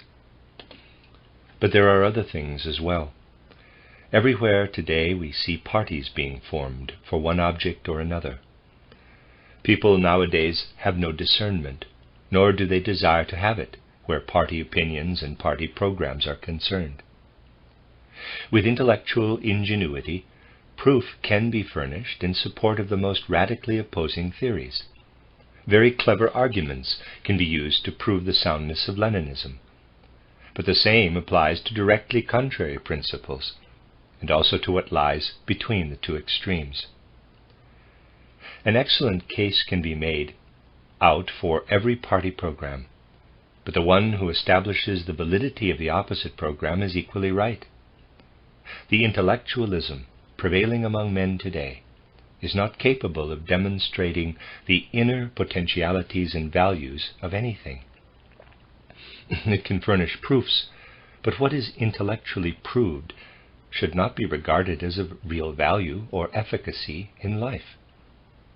Men oppose one another in parties because the soundness of every party opinion, at any rate the main party opinions, can be proved with equal justification. Our intellect remains at the surface layer of understanding, and does not penetrate to the deeper layer where the truth actually lies. This too must be fundamentally and thoroughly understood. People today prefer to let their intellect remain on the surface, and not to penetrate with deeper forces to those levels where the essential nature of things is disclosed. It is only necessary to look around a little, for even where it takes its most external form, life often reveals the pitfalls of current predilections. People love numbers and figures in science, but they also love figures in the social sphere as well. Social science consists almost entirely of statistics, and from statistics, that is to say from figures, the weightiest conclusions are reached. Well, with figures too, anything can be proved, and anything believed. For figures are not a means whereby the essential reality of things can be proved. They are simply a means of deception. Whenever one fails to look beyond figures to the qualitative, they can be utterly deceptive. The following is an obvious example. there is, or at least there used to be, a great deal of argument about the nationality of the Macedonians. In the political life of the Balkan Peninsula, much depended upon the statistics compiled there. The figures are of just as much value as those contained in other statistics. Whether statistics are compiled of wheat and rye production, or of the numbers of Greek, Serbian, or Bulgarian nationals in Macedonia, in regard to what can be proved by these means, it is all the same. From the figures quoted for the Greeks, for the Bulgarians, for the Serbians, very plausible conclusions can be drawn. But one can also have an eye for the qualitative element. And then one often finds it recorded that the father was Greek, one son was Bulgarian, another was Serbian. What is at the back of it, you can puzzle out for yourselves. These statistics are taken as authoritative, whereas in this case they were compiled solely in support of party aims. It stands to reason that if the father is really a Greek, the two sons are also Greeks, but the procedure adopted there is just an example of many other things that are done with figures. Ahriman can achieve a great deal through figures and numbers used in this way as evidence of proof. A further means of which Ahriman can avail himself is again one that will seem paradoxical. As you know, we have been concerned in our movement to study the Gospels in the light of spiritual science. But these deeper interpretations of the Gospels, which are becoming more and more necessary in our time, are rejected on all sides, just as spiritual science as a whole is rejected. The people who often profess humility in these matters, and they are insistent about it, are actually the most arrogant of all. More and more generally it is being said that people should steep themselves in the very simplicity of the Gospels, and not attempt to understand the mystery of Golgotha by entering into the complexities of spiritual science. Those who feign unpretentiousness in their study of the Gospels are the most arrogant of all, for they despise the honest search for knowledge demanded in spiritual science. So arrogant are they that they believe the highest revelations of the spiritual world can be garnered without effort, simply by browsing on the simplicity of the Gospels. What claims to be humble or simple today is often supreme arrogance. In sects, in religious confessions, it is there that the most arrogant of men are to be found. It must be remembered that the Gospels came into existence at a time when the Luciferic wisdom still survived. In the first centuries of Christendom, men's understanding of the Gospels was quite different from what it came to be in later times. Today, people who cannot deepen their minds through spiritual science merely pretend to understand the Gospels. In reality, they have no idea even of the original meaning of the words. For the translations that have been made into the different languages are not faithful reproductions of the Gospels. Often they are scarcely even reminiscent of the original meaning of the words in which the Gospels were composed. Real understanding of the intervention of the Christ being in earthly evolution is possible today only through spiritual science. Those who want to study, or actually do study the Gospels without pretension, as the saying goes, cannot come to any inner realization of the Christ being as he truly is, but only to an illusory picture, or at very most a vision or hallucination of the Christ being. No real connection with the Christ impulse can be achieved today merely through reading the Gospels, but only an hallucinatory picture of the Christ. Hence the prevalence of the theological view that the Christ was not present in the man Jesus of Nazareth, who was simply an historical figure like Socrates or Plato or others, although possibly more exalted. The simple man of Nazareth is an ideal even to the theologians, and very few of them indeed can make anything of an event like Paul's vision at the gate of Damascus, because without the deepened knowledge yielded by spiritual science, the Gospels can give rise only to an hallucination of the Christ, not to vision of the real Christ. And so Paul's vision at Damascus is also regarded as an hallucination. Deeper understanding of the Gospels in the light of spiritual science is essential today, for the apathy that takes hold of people who are content to live merely within the arms of the denominations will be used to the utmost by Ahriman in order to achieve his goal, which is that his incarnation shall catch men unawares. And those who believe they are being most truly Christian by rejecting any development of the conception of the Christ mystery are, in their arrogance, the ones who do most to promote Ahriman's aims. The denominations and sects are positively spheres of encouragement, breeding grounds for Ahriman. It is futile to gloss these things over with illusions. Just as the materialistic attitude, rejecting the spiritual altogether, and contending that man is a product of what he eats and drinks, furthers Ahriman's aims, so are these aims furthered by the stubborn rejection of everything spiritual and adherence to the literal, simple conception of the Gospels. You see, a barrier which prevents the single Gospels from unduly circumscribing the human mind has been erected through the fact that the event of Golgotha is described in the Gospels from 4 seemingly contradictory sides. Only a little reflection will show that this is a protection from too literal a conception. In sects, however, where one Gospel only is taken as the basis of the teaching, and such sects are quite numerous, pitfalls, stupefaction, and hallucination are generated. In their day, the Gospels were given as a necessary counterweight to the Luciferic gnosis. But if no attempt is made to develop understanding of their content, the aims of Ahriman are furthered, not the progress of mankind.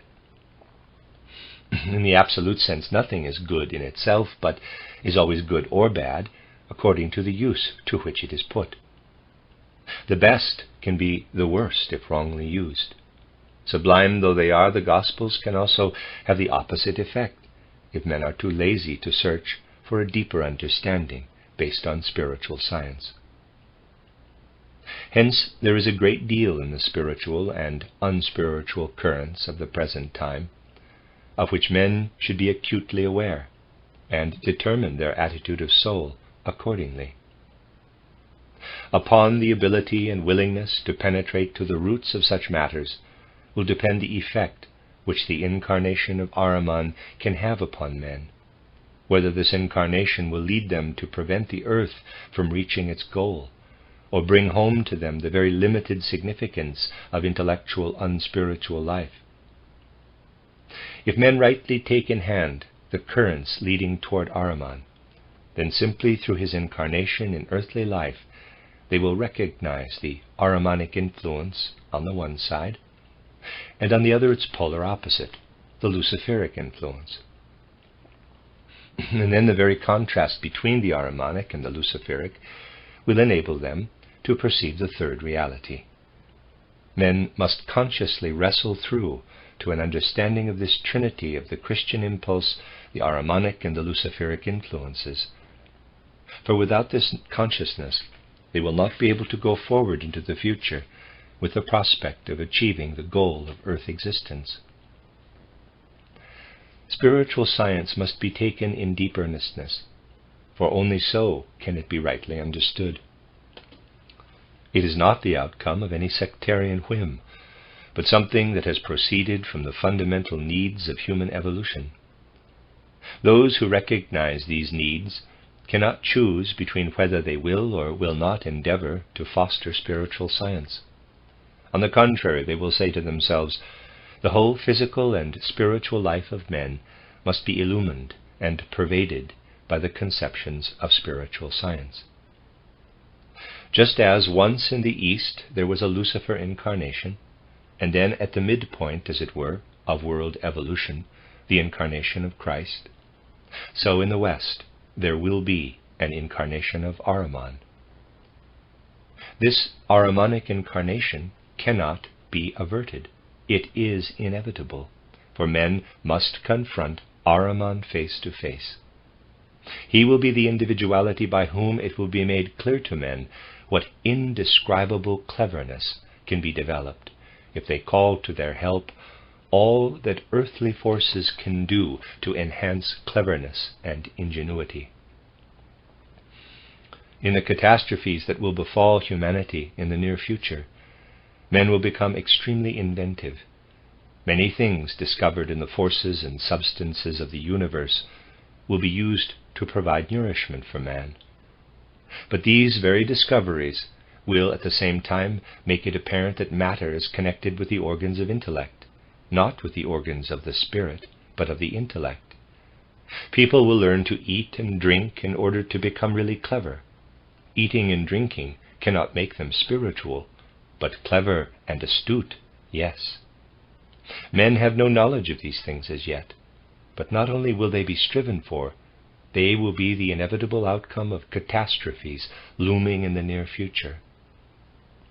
And certain secret societies, where preparations are already in train, will apply these things in such a way that the necessary conditions can be established for an actual incarnation of Ahriman on the earth. This incarnation cannot be averted, for men must realize during the time of the earth's existence just how much can proceed from purely material processes.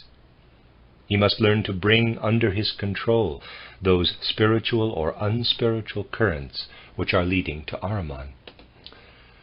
Once it is realized that conflicting party programs can be proved equally correct, our attitude of soul will be that we do not set out to prove things, but rather to experience them. For to experience a thing is a very different matter from attempting to prove it intellectually. Equally, we shall be convinced that deeper and deeper penetration of the Gospels is necessary through spiritual science. The literal, word-for-word acceptance of the Gospels that is still so prevalent today promotes Ahrimanic culture. Even on external grounds, it is obvious that a strictly literal acceptance of the Gospels is unjustified. For as you know, what is good and right for one time is not right for every other time. What is right for one epoch becomes Luciferic or Ahrimanic when practiced in a later one. The mere reading of the Gospel texts has had its day. What is essential now is to acquire a spiritual understanding of the mystery of Golgotha in the light of the truths enshrined in the Gospels. Many people, of course, find these things disquieting, but those whose interest is attracted by anthroposophy must learn to realize that the levels of culture, gradually piling one above the other, have created chaos, and that light must penetrate again into this chaos.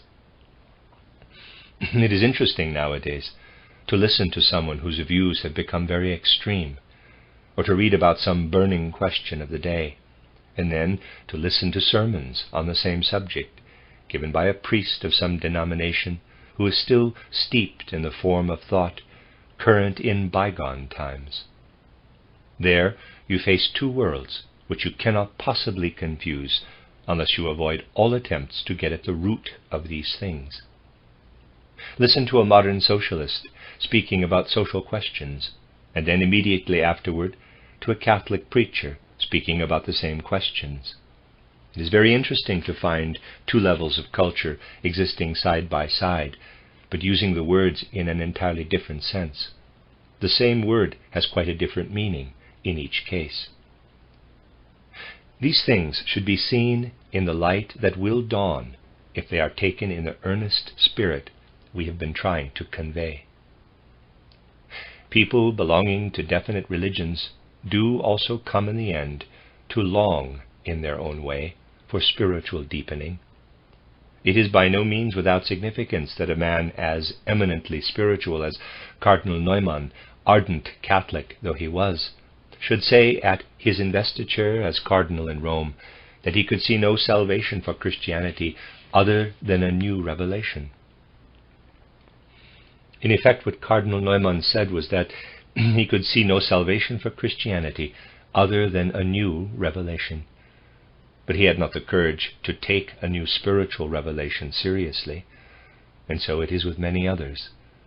You can read countless treatises today about what is needed in social life. Another book has recently appeared, Socialism, by Robert Wilbrandt, the son of the poet. In it, the social question is discussed on the foundation of accurate and detailed knowledge. And, finally, it is stated that without the Spirit, nothing is achieved, that the very course of events shows that the Spirit is necessary. Yes, but what does such a man really achieve?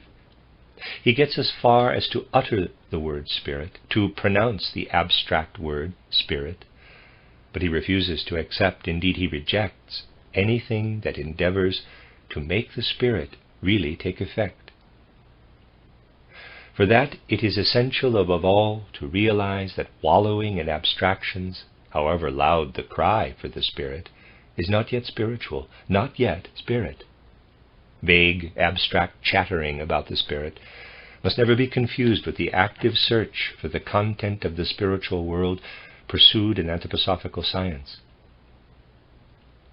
Nowadays there is much talk about the Spirit, but you who accept spiritual science should not be deluded by such chattering. You should perceive the difference between it and the descriptions of the spiritual world attempted in anthroposophy, where the spiritual world is described as objectively as the physical world. You should probe into these differences, reminding yourselves repeatedly that abstract talk of the Spirit is a deviation from sincere striving for the Spirit, and that by their very talk people are actually removing themselves from the Spirit. Purely intellectual allusion to the Spirit leads nowhere. What then is intelligence? What is the content of our human intelligence? I can best explain this in the following way. Imagine, and this will be better understood by the many ladies present, imagine yourself standing in front of a mirror and looking into it.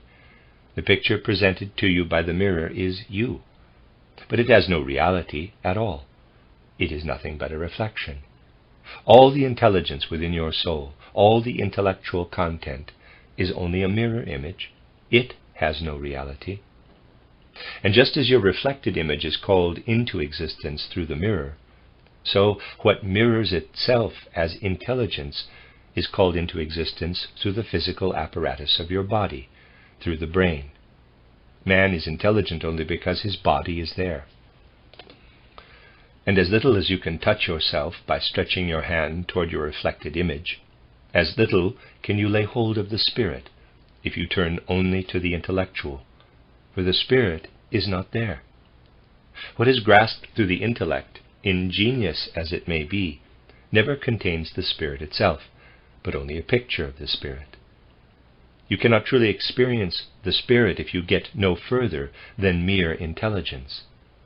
The reason why intelligence is so seductive is that it yields a picture, a reflected picture of the Spirit, but not the Spirit itself.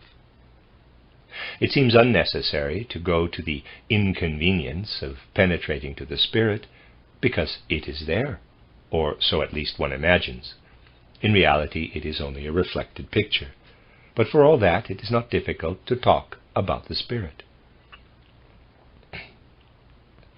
To distinguish the mere picture from the reality, that is the task of the tenor of soul, which does not merely theorize about spiritual science, but has actual perception of the Spirit. That is what I wanted to say to you today in order to intensify the earnestness which should pervade our whole attitude to the spiritual life as conceived by anthroposophy.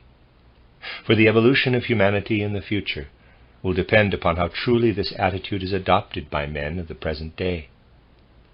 If what I have characterized in this lecture continues to be offered the reception that is still offered to it today by the vast majority of people on the earth, then Ahriman will be an evil guest when he comes.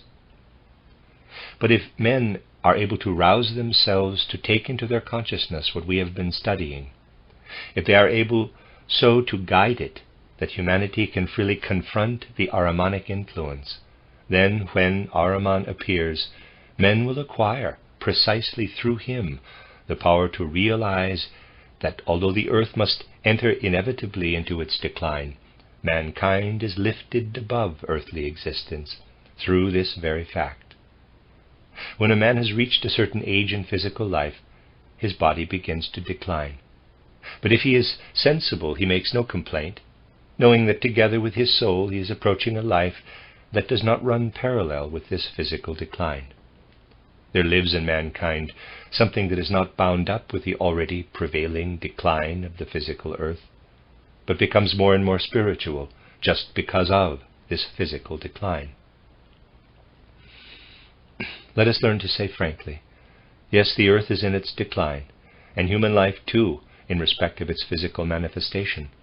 But just because it is so, let us muster the strength to draw into our civilization that element which, springing from mankind itself, will live on while the earth is in decline, as the immortal fruit of earth evolution. The end of Lecture 3. This is a collection of lectures by Rudolf Steiner entitled Lucifer and Ahriman. This is Lecture 4. This was given in Dornach on the 15th of November 1919. We have heard that the human soul was once endowed with a kind of primeval wisdom, that this wisdom gradually faded away and is now no longer accessible. Consequently, in respect of their knowledge, men feel thrown back more and more upon what is presented to them by physical existence. By knowledge, I do not only mean science in the accepted sense, but the knowledge that is consciously applied by the soul in the ordinary affairs of life. The question will naturally arise, how did this ancient wisdom actually come into being? Here I must touch upon a new aspect of matters we have often considered from other angles.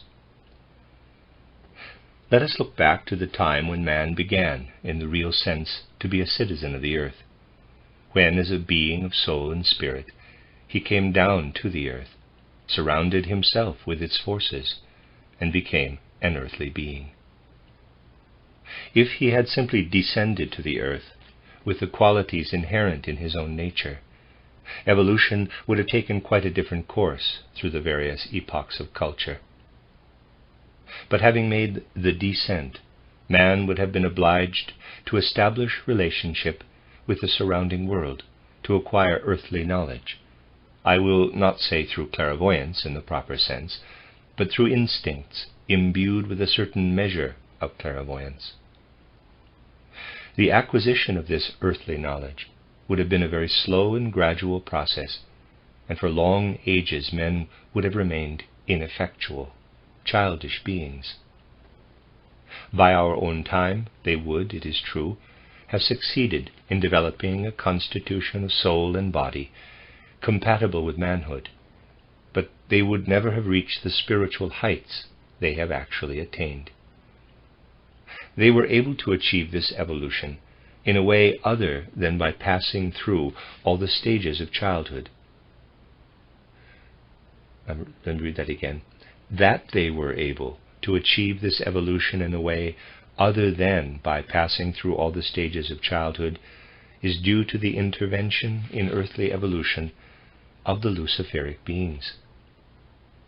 We know from recent lectures that the Lucifer individuality himself incarnated in Asia in a certain epoch of pre-Christian times, and that the original pagan wisdom, to which many historical data bear witness, proceeded from this being. But the Luciferic beings have, from the very beginning, been associated in some way with the evolution of humanity. I beg you earnestly, although I know that such requests are of little avail, not to adopt a Philistine attitude when mention is made of Luciferic beings.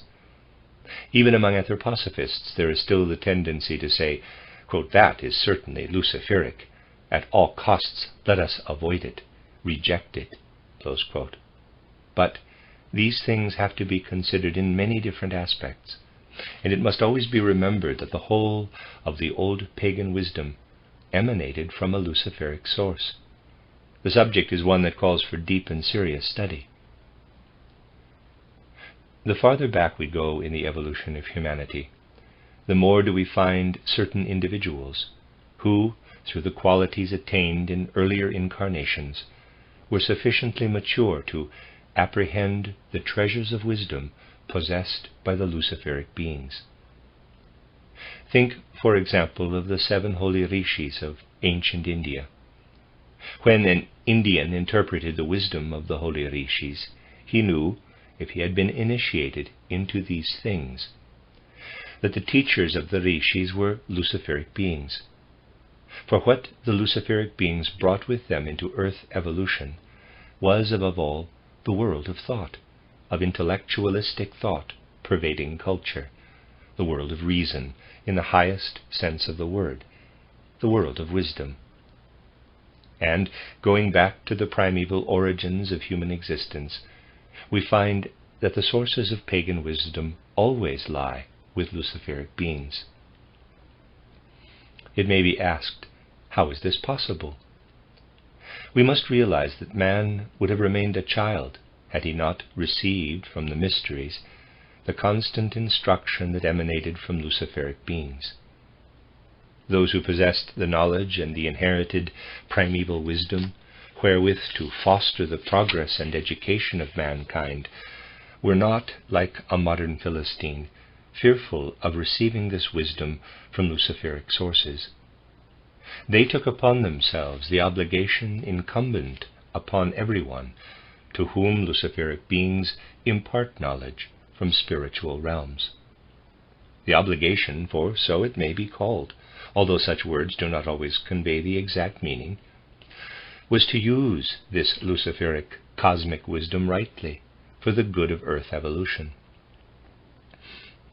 The difference between the, in quotes, good wisdom and the purely Luciferic wisdom, which so far as content is concerned is exactly the same, is that the good wisdom is in hands other than those of the Luciferic beings. That is the essential point. It is not a question of there being one wisdom that can be neatly packed away in some chamber of the soul and make a man virtuous. The wisdom of worlds is uniform, the only difference being whether it is in the hands of wise men who use it for good, whether it is in the hands of the angeloi or archangeloi, or whether it is in the hands of Lucifer and his hosts. In olden times, the wisdom needed for the progress of humanity could be obtained only from a Luciferic source. Hence, the initiates were obliged to receive it from that source, and at the same time to take upon themselves the obligation not to yield to the aspirations of the Luciferic beings. Lucifer's intention was to convey the wisdom to men in such a way that it would induce them to abandon the path of earth evolution and take a path leading to a super-earthly sphere, a sphere aloof from the earth.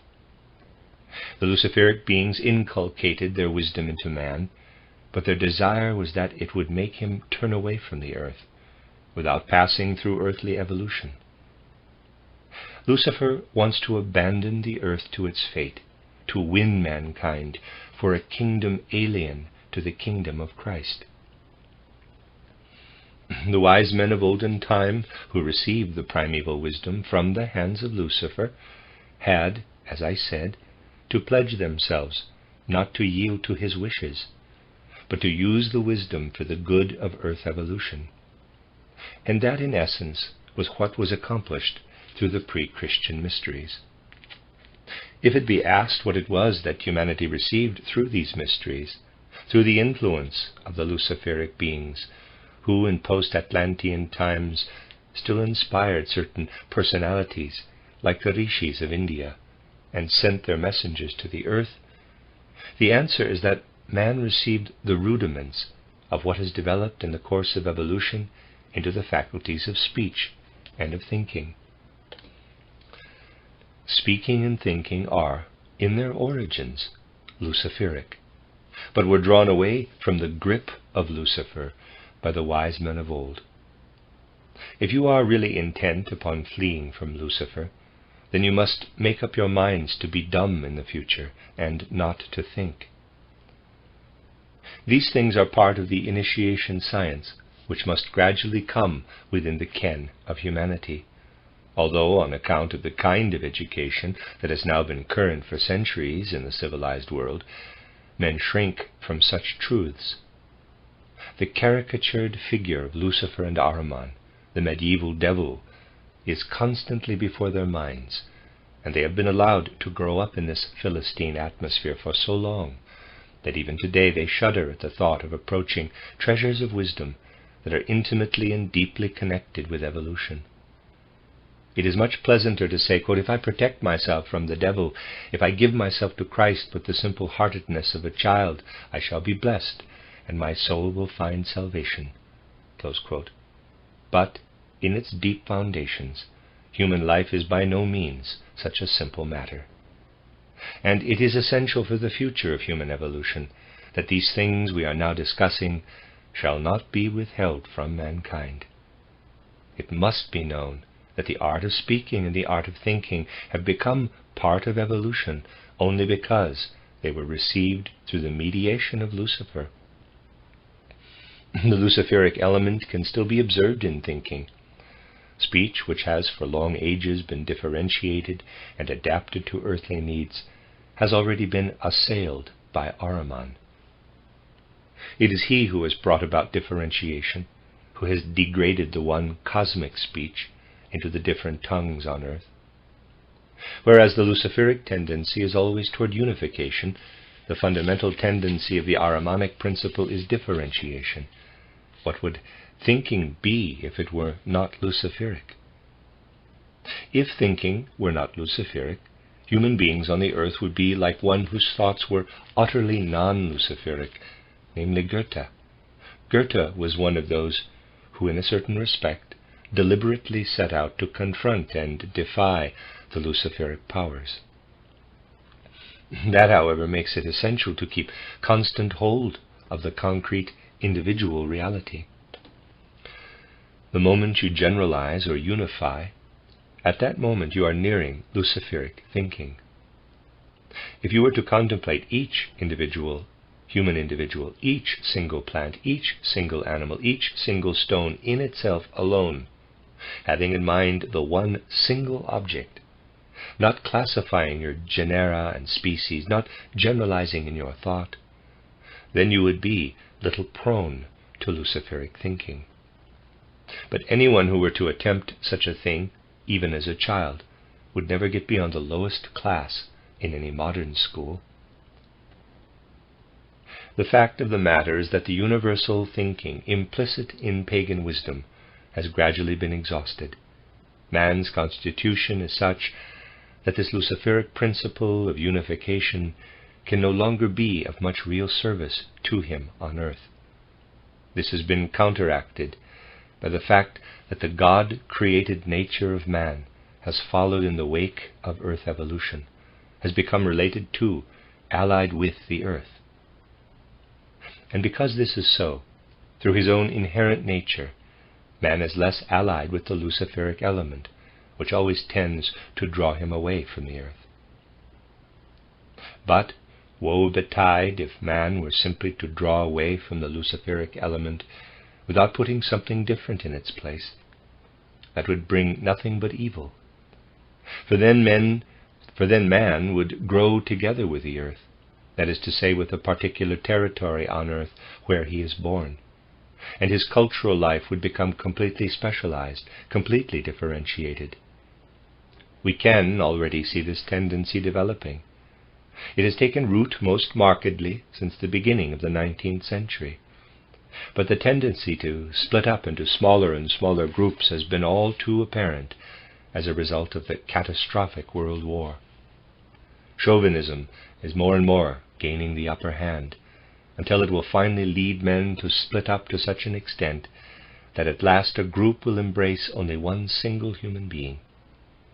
Things could come to the point where individual men would again split into right and left and be at war within themselves.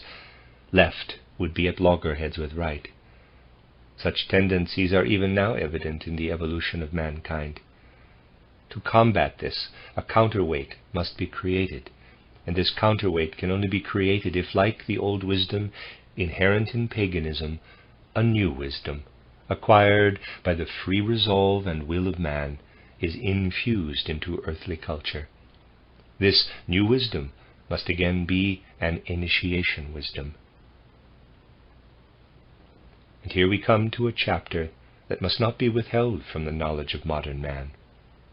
If in the future man were to do nothing himself toward acquiring a new wisdom, then unconsciously to him the whole of culture would become Ahrimanic, and it would be easy for the influences issuing from Ahriman's incarnation to permeate all civilization on the earth. Precautions must therefore be taken in regard to the streams by which the Ahrimanic form of culture is furthered.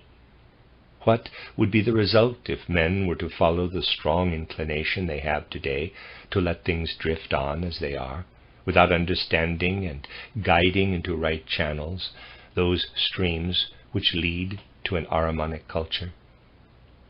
As soon as Ahriman incarnates at the destined time in the West, the whole of culture would be impregnated with his forces. What else would come in his train? Through certain stupendous arts, he would bring to man all the clairvoyant knowledge, which until then can be acquired only by dint of intense labor and effort. Men could live on as materialists. They could eat and drink as much as may be left after the war, and there would be no need for any spiritual efforts. The Ahrimanic streams would continue their unimpeded course. When Ahriman incarnates in the West at the appointed time, he would establish a great occult school for the practice of magic arts of the greatest grandeur, and what otherwise can be acquired only by strenuous effort would be poured over mankind. Let it never be imagined that Ahriman will appear as a kind of hoaxer, playing mischievous tricks on human beings. No, indeed. Lovers of ease, who refuse to have anything to do with spiritual science, would fall prey to his magic, for by means of these stupendous magic arts he would be able to make great numbers of human beings into seers, but in such a way that the clairvoyance of each individual would be strictly differentiated. What one person would see, a second and a third would not see. Confusion would prevail, and in spite of being made receptive to clairvoyant wisdom, men would inevitably fall into strife on account of the sheer diversity of their visions. Ultimately, however, they would all be satisfied with their own particular vision, for each of them would be able to see into the spiritual world. In this way, all culture on the earth would fall prey to Ahriman. Men would succumb to Ahriman simply through not having acquired by their own efforts what Ahriman is ready and able to give them. No more evil advice could be given than to say, quote, "Stay just as you are.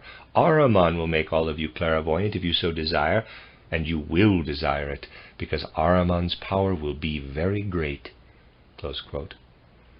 But the result would be the establishment of Ahriman's kingdom on earth, and the overthrow of everything achieved hitherto by human culture.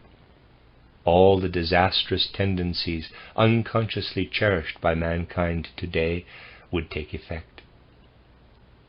Our concern is that the wisdom of the future, a clairvoyant wisdom, shall be rescued from the clutches of Ahriman. Again let it be repeated that there is only one book of wisdom, not two kinds of wisdom. The issue is whether this wisdom is in the hands of Ahriman or of Christ. It cannot come into the hands of Christ unless men fight for it. And they can only fight for it by telling themselves that by their own efforts they must assimilate the content of spiritual science before the time of Ahriman's appearance on earth. That, you see, is the cosmic task of spiritual science. It consists in preventing knowledge from becoming, or remaining, Ahrimanic. A good way of playing to Ahriman's hands is to exclude everything of the nature of knowledge from denominational religion, and to insist that simple faith is enough. If a man clings to this simple faith, he condemns his soul to stagnation, and then the wisdom that must be rescued from Ahriman cannot find entry. The point is not whether men do or do not simply receive the wisdom of the future, but whether they work upon it. And those who do must take upon themselves the solemn duty of saving earthly culture for Christ, just as the ancient rishis and initiates pledged themselves not to yield to Lucifer's proviso that mankind be enticed away from the earth. The root of the matter is that for the wisdom of the future, too, a struggle is necessary, a struggle similar to that waged against Lucifer by the ancient initiates, through whose intermediary the faculties of speech and of thinking were transmitted to men. Just as it devolved upon the initiates of the primeval wisdom to wrest from Lucifer that which has become human reason, human intellect, so the insight which is to develop in the future into the inner realities of things must be wrested from the Ahrimanic powers. Such are the issues, and these issues play strongly into life itself. I recently read some notes written shortly before his death by one who was a friend of the anthroposophical movement. He had been wounded in the war and lay for a long time in hospital, where, in the course of the operations performed on him, he had many a glimpse into the spiritual world. The last lines he wrote contain a remarkable passage, describing a vision which came to him not long before his death. In this last experience, the atmosphere around him became, as he expresses it, like dense granite weighing upon his soul. Such an impression can be understood in the light of the knowledge that we have to battle for the wisdom of the future, for the Ahrimanic powers do not allow this wisdom to be wrested from them without a struggle. Let it not be thought that wisdom can be attained through blissful visions. Real wisdom has to be acquired, quote, in travail and suffering, close quote. What I have just told you about the dying man is a very good picture of such suffering, for in this struggle for the wisdom of the future, one of the most frequent experiences is that the world is pressing in upon us as though the air had suddenly frozen into granite. It is possible to know why this is so. We have only to remember that it is the endeavor of the Ahrimanic powers to reduce the earth to a state of complete rigidification. Their victory would be won if they succeeded in bringing earth, water, and air into this rigidified state. Were that to happen, the earth could not again acquire the Saturn warmth from which it proceeded, and which must be regained in the Vulcan epoch, and to prevent this is the aim of the Ahrimanic powers. A trend which has an important bearing on this is the lack of enthusiasm in human souls at the present time for the content of spiritual science. If this lack of enthusiasm were to persist, the first impulse toward the rigidification of the earth would emanate from the souls of men themselves, from their apathy, their indolence, and love of ease.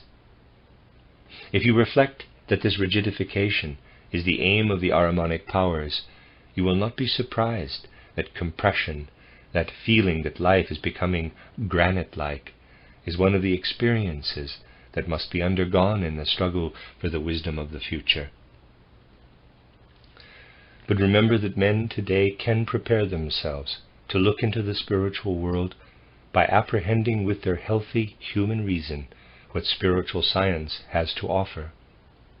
The effort applied in study that lets itself be guided by healthy human reason can be part of the struggle which leads eventually to vision of the spiritual world. Many tendencies will have to be overcome, but for men of today the fundamental difficulty is that when they want to understand spiritual science, they have to battle against their own granite-like skulls. If the human skull were less hard, less granite-like, spiritual science would be far more widely accepted at the present time, infinitely more effective than any Philistine avoidance of the Ahrimanic powers would be to battle against Ahriman through sincere, genuine study of the content of spiritual science. For then man would gradually come to perceive spiritually the danger that must otherwise befall the earth physically of being rigidified into granite-like density. And so it must be emphasized that the wisdom of the future can be attained only through privations, travail, and pain. It must be attained by enduring the attendant sufferings of body and soul for the sake of the salvation of human evolution.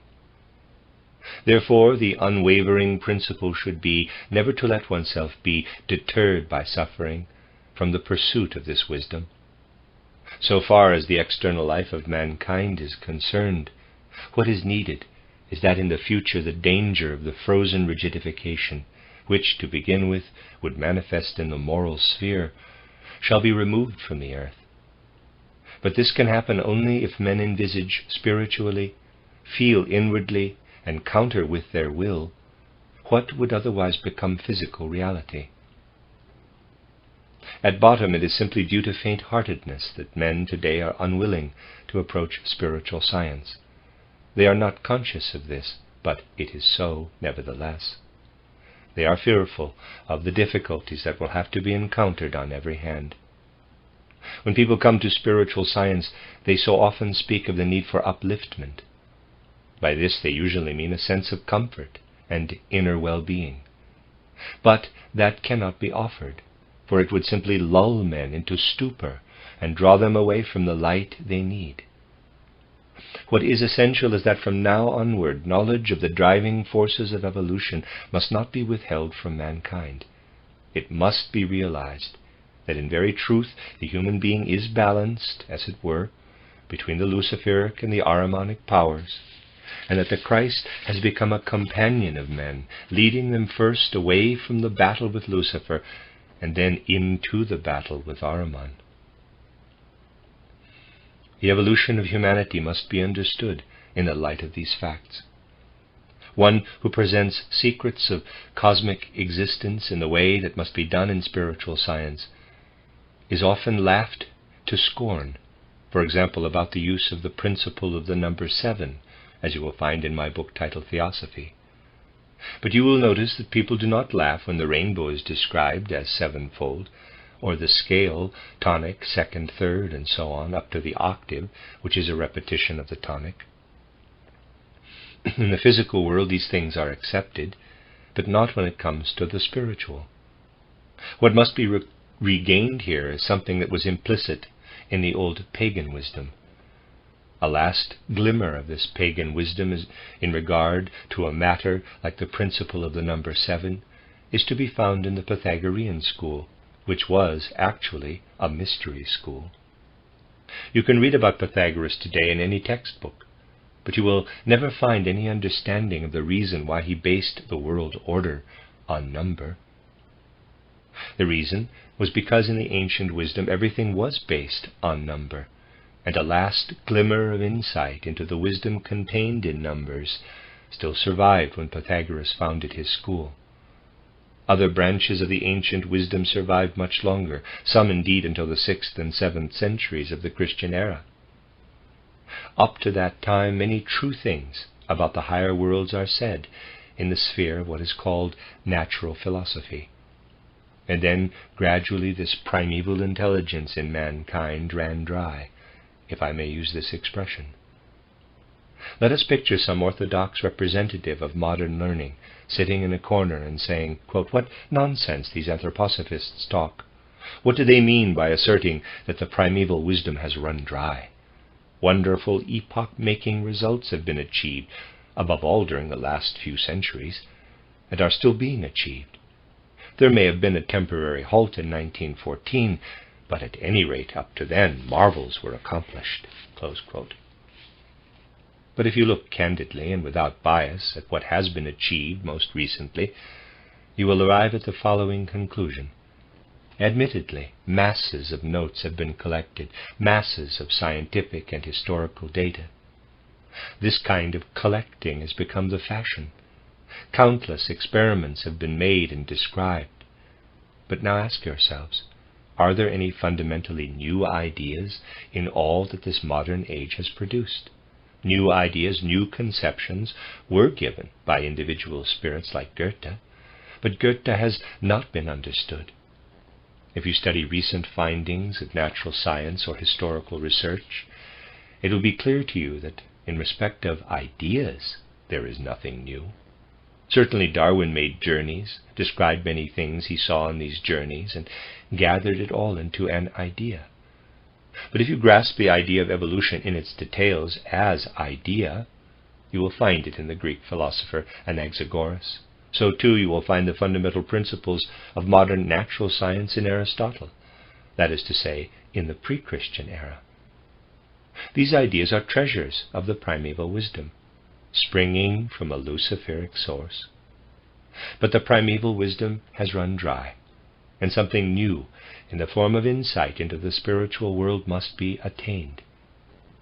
A certain willingness on the part of man is necessary to undertake the labor entailed by really new ideas. And mankind today is sorely in need of new ideas, especially concerning the realm and the life of the soul. Fundamentally, all that science tells us in regard to the soul amounts to nothing more than a collection of words. What is taught in the lecture halls about thinking, feeling, and willing is simply a matter of words thrown out spasmodically. It amounts to little more than the sounds of the words. There is hardly the beginning of an attempt to take seriously anything that is really new. In this connection, one may have curious experiences. Some time ago I was invited to speak to a Schopenhauer society in Dresden. I thought to myself, yes, a Schopenhauer society. That must surely be something out of the ordinary. So I tried to show how the contrast between sleeping and waking, between waking up and going to sleep, is to be understood in the psychological sense, how the soul is involved. I spoke of something I have recently mentioned to you, namely that a 0 point is there at the moments of falling asleep and waking up, that sleep is not merely a cessation of the waking state, but bears the same relation to the waking state as debts bear to assets. If you were to search through modern psychology, you would not find the slightest trace of any attempt to get to the root of these far-reaching matters. After the lecture, in a, in quotes, discussion, as it was called, certain learned members of the audience got up to speak. One of these philosophers made a really splendid statement to the following effect. He said, quote, "What we have been hearing could not possibly be a concern of serious science. Serious science has other very different matters with which to occupy itself. Man can know nothing of what has just been put before us so plausibly. None of it is a concern of human cognition. Moreover, we have known it all for a long time." Close quote. In other words, therefore, what we cannot know is something with which we have long been familiar. Now, contradictions do exist, but contradictions of this kind exist only in the heads of present-day scholars. If someone says that certain things cannot be known, that they are not objects of human cognition, well and good, that is his opinion. But if he says in the same breath that he has known all about them for a long time, then there is an obvious contradiction. Erudite scholars of today often have a habit of placing two diametrically opposite opinions side by side in this way. This kind of thinking has a great deal to do with the present situation.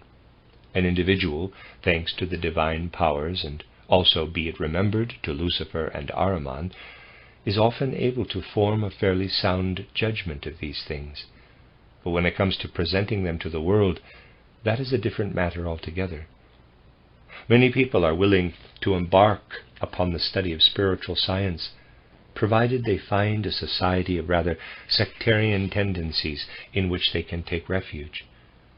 But when they have to face the world and present something of which the world itself possesses evidence, everything is apt to go up in smoke, and they become veritable Philistines. And then Ahriman's progress is greatly furthered. The end of Lecture 4. This is a reading of a collection of lectures by Rudolf Steiner entitled Lucifer and Ahriman. This is Lecture 5, even though the date is a few days before Lecture 4. It was given in Dornach on the 9th of November 1919, and as it says, it was printed after Lecture 4 owing to its special character. Lecture 5. I want to speak today of something that will help to deepen our understanding of truths that must now be given to mankind by anthroposophy. We have often spoken of the two poles of forces in man, the pole of will and the pole of intelligence. To understand the nature of man, we must be constantly mindful of these two poles. Man is a being of will and a being of intelligence. Between them, at any rate from birth until death, lies the element of feeling, constituting the bridge between the intelligence and the will. You know that these forces separate from each other in a certain sense when man reaches what is called the threshold of the spiritual world. Our study today will be concerned more particularly with the relationship in which man stands to the surrounding world. On the one side as a being of intelligence, and on the other as a being of will. We shall deal with the latter first. In his life between birth and death, man unfolds the force of will as the impulse of his actions and activity. As it comes to expression through the human organism, this force of will is a very intricate, complicated matter. Nevertheless, in one aspect, everything of the nature of will in man bears a great likeness, amounting almost to identity with certain forces of nature. It is therefore quite correct to speak of an inner relation between the forces of will in the human being and the forces of nature. You know from earlier studies that even while man is awake, he is in a condition resembling sleep, wherever his will is involved. True, he has in his consciousness the ideas lying behind what he wills, but how a particular idea takes effect in the form of will, of that he knows nothing. He does not know how the idea, "I move my arm," is connected with the process leading to the actual movement of the arm. This process lies entirely in the subconsciousness, and it may truly be said that man is no more conscious of the real process of will than he is of what takes place during sleep. But when the question arises as to the connection of man's will with the surrounding world, we come to something that will strike the kind of consciousness that has developed in the course of the last 3 to 5 centuries as highly paradoxical. It is generally thought that the evolution of the earth would be the same, even if human beings had no part in it at all. A typical natural scientist describes the evolution of the earth as a series, let us say, of geological, purely physical processes. And even if he does not expressly say so, he has in mind that from the earth's beginning until its hypothetical end, everything would go on just the same, even if it were uninhabited by human beings. Why is this view held by natural science today? The reason is that when anything takes place, for example, in the mineral kingdom or the plant kingdom, let us say on November 9th, 1919, people believe that its cause lies in what has happened in the mineral kingdom prior to this particular point of time. Men think.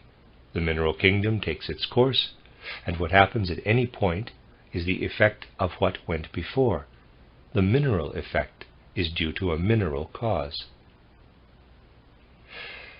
This is the way men think, and you will find evidence of it in any textbook of geology.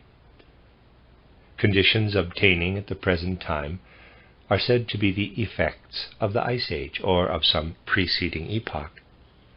But the causes are attributed entirely to what once took place in the mineral kingdom as such. The fact that man inhabits the earth is ignored. The belief is that even were man not present, everything would run a similar course, that the external reality would be the same, although in fact man has always been part of this external reality. The truth is that the earth is one whole, man himself being one of the active factors in the earth's evolution. I will give you an example. You know that our present epoch, thinking of it for the moment in the wider sense, as comprising the period since the great Atlantean catastrophe, was preceded by the Atlantean epoch itself, when the continents of Europe, Africa, and America, in their present form, were not in existence.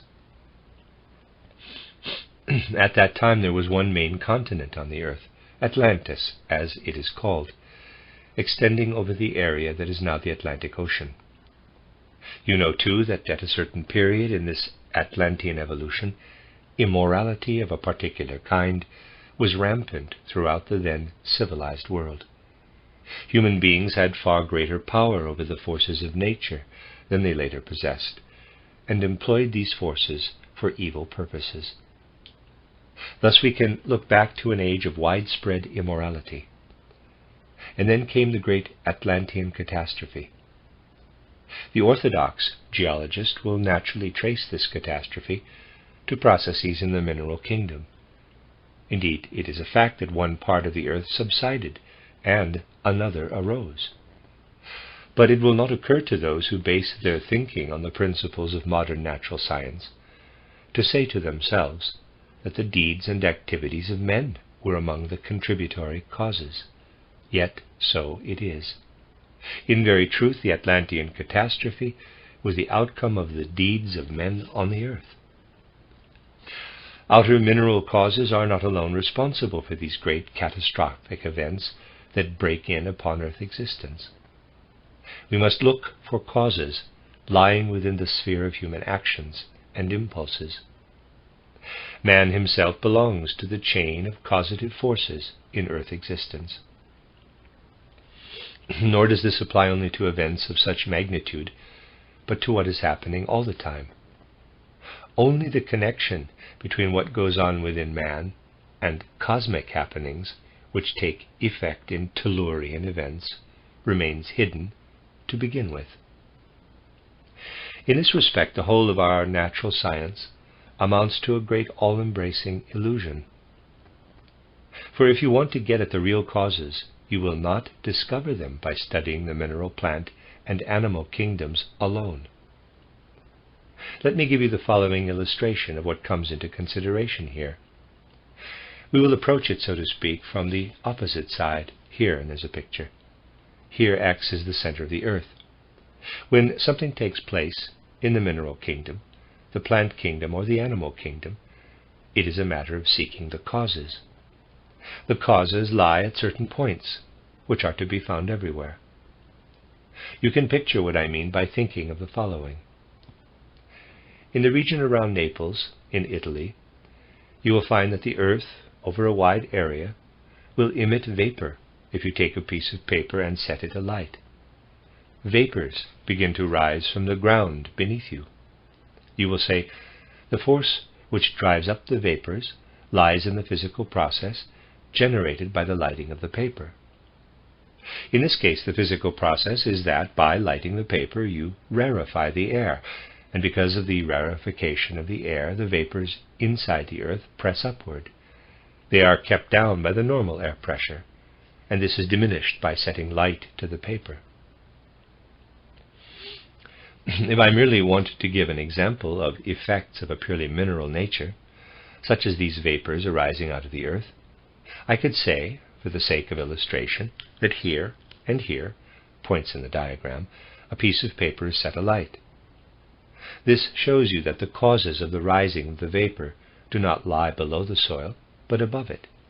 Now these points in the diagram, A, B, C, D, E, F, do not represent pieces of paper that have been set alight. In this instance, they represent something different. Imagine, to begin with, that each point on its own has no significance, but that the significance lies in the system of points as a whole. Do not think now of the pieces of lighted paper, but of something else which at the moment I will not specify. Something else is there as an active cause above the surface of the earth, and these different causes do not work singly, but together. And now imagine that there are not 6 points only, but let us say 1,500 million points, footnote approximately the total population of the earth, end of footnote, all working together, producing a combined effect. These 1,500 million points are actually there. Each of you has within you what may be called the center of gravity of your own physical structure.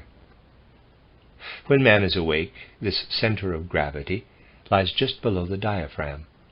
When he is asleep, it lies a little lower. There are therefore some 1,500 million of these centers of gravity spread over the earth, producing a combined effect. And what issues from this combined effect is the actual cause of a great deal of what takes place in the mineral, plant, and animal kingdoms on the earth. It is a scientific fallacy to trace back to mineral causes the forces manifesting in air and water and in the mineral realm. In reality, the causes are to be found within man. This is a truth of which there is scarcely an inkling today. It is known to very, very few that the causes of processes active in the mineral, plant, and animal kingdoms lie within the organism of man. This does not apply to all the forces working in these kingdoms of nature, but to a large proportion of them. Within mankind lie the causes for what happens on earth. Therefore mineralogy, botany, zoology cannot be cultivated truly without anthropology, without the study of man. Science tells us of physical, chemical, and mechanical forces. These forces are intimately connected with the human will, with the force of human will that is concentrated in man's center of gravity. If we speak of the earth with an eye to the truth of these matters, we must not follow the geologists in speaking of an earth in the abstract, but humanity must be accounted an integral part of the earth. These are the truths that reveal themselves on yonder side of the threshold. Everything that can be known on this side of the threshold belongs to the realm of the illusions of knowledge, not to the realm of truth. At this point the question arises, what relation is there between the forces of will that are concentrated in man's center of gravity and the external physical and chemical forces?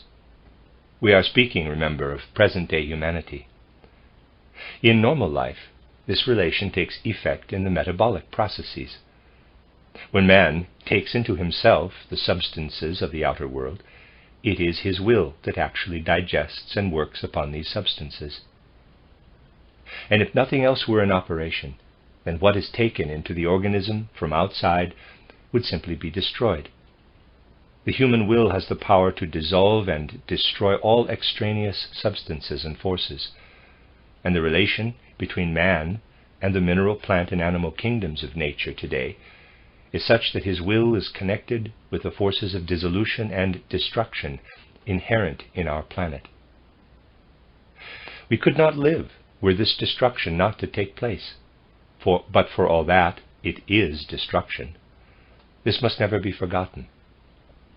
And what are often described as unlawful, magical practices are based essentially on the fact that certain human beings learn to employ their will wrongfully, in such a way that they do not confine the destructive forces to their normal operations within the organism, but extend them over other human beings, deliberately and consciously applying the forces of destruction that are anchored in their will. That, quite obviously, is a practice that is never, under any circumstances, permissible. Through our will, we are connected with the earth's forces of decline, and if, as human beings, we had only our forces of will, the earth would be condemned through us, through mankind, to sheer destruction. The prospect of the future would then be far from inspiring. It would be a vista of the gradual dissolution of the earth and its ultimate dispersal in cosmic space. So much for the one pole in man's constitution. But man is a twofold being. One pole is, as we have seen, connected with the destructive forces of our planet. The other pole, that of intelligence, is connected with the will by the bridge of feeling. But in his waking life, man's intelligence is of little account as far as the planet Earth is concerned. During waking life, we cannot really establish a true relationship to Earth existence through our intelligence. What I have told you in regard to the will happens while man is awake, although he is not conscious of it. If you see a rock crumbling away and ask where the actual causes of the crumbling lie, then you must look into the inner organic nature of man himself. Strange as this will seem to the modern mind, it is indeed so. But as I said, the earth would face a sorry future if the other pole of man's nature were not there, the pole of the upbuilding forces. Just as the causes of all destruction lie in the will that is concentrated in man's center of gravity, so the upbuilding forces lie in the sphere into which men pass during their sleep. From the time of falling asleep until that of waking, man is in a condition figuratively described by saying that with his capital I and astral body, he is outside the physical body. But then he is entirely a being of spirit, soul and spirit, unfolding the forces that are in operation between falling asleep and waking. During this time he is connected through these forces with everything that builds up the earth planet, everything that adds to the forces of destruction, the constructive upbuilding forces. If you did not go about the earth, the destructive forces actually proceeding from your will would not be working in the mineral, plant, and animal kingdoms. If you never went to sleep, the forces whereby the earth is continually upbuilt would not stream out of your intelligence. The constructive upbuilding forces of the planet Earth also lie in humanity itself. I do not say in the individual human being, for I have expressly said that all these single causes form a collective whole. The upbuilding forces lie in mankind as a whole, actually in the pole of intelligence in man's being, but not in his waking intelligence. Waking intelligence is really like a lifeless entity thrusting itself into earth evolution. The intelligence that works unconsciously to man during his sleep, that is what builds up the earth planet.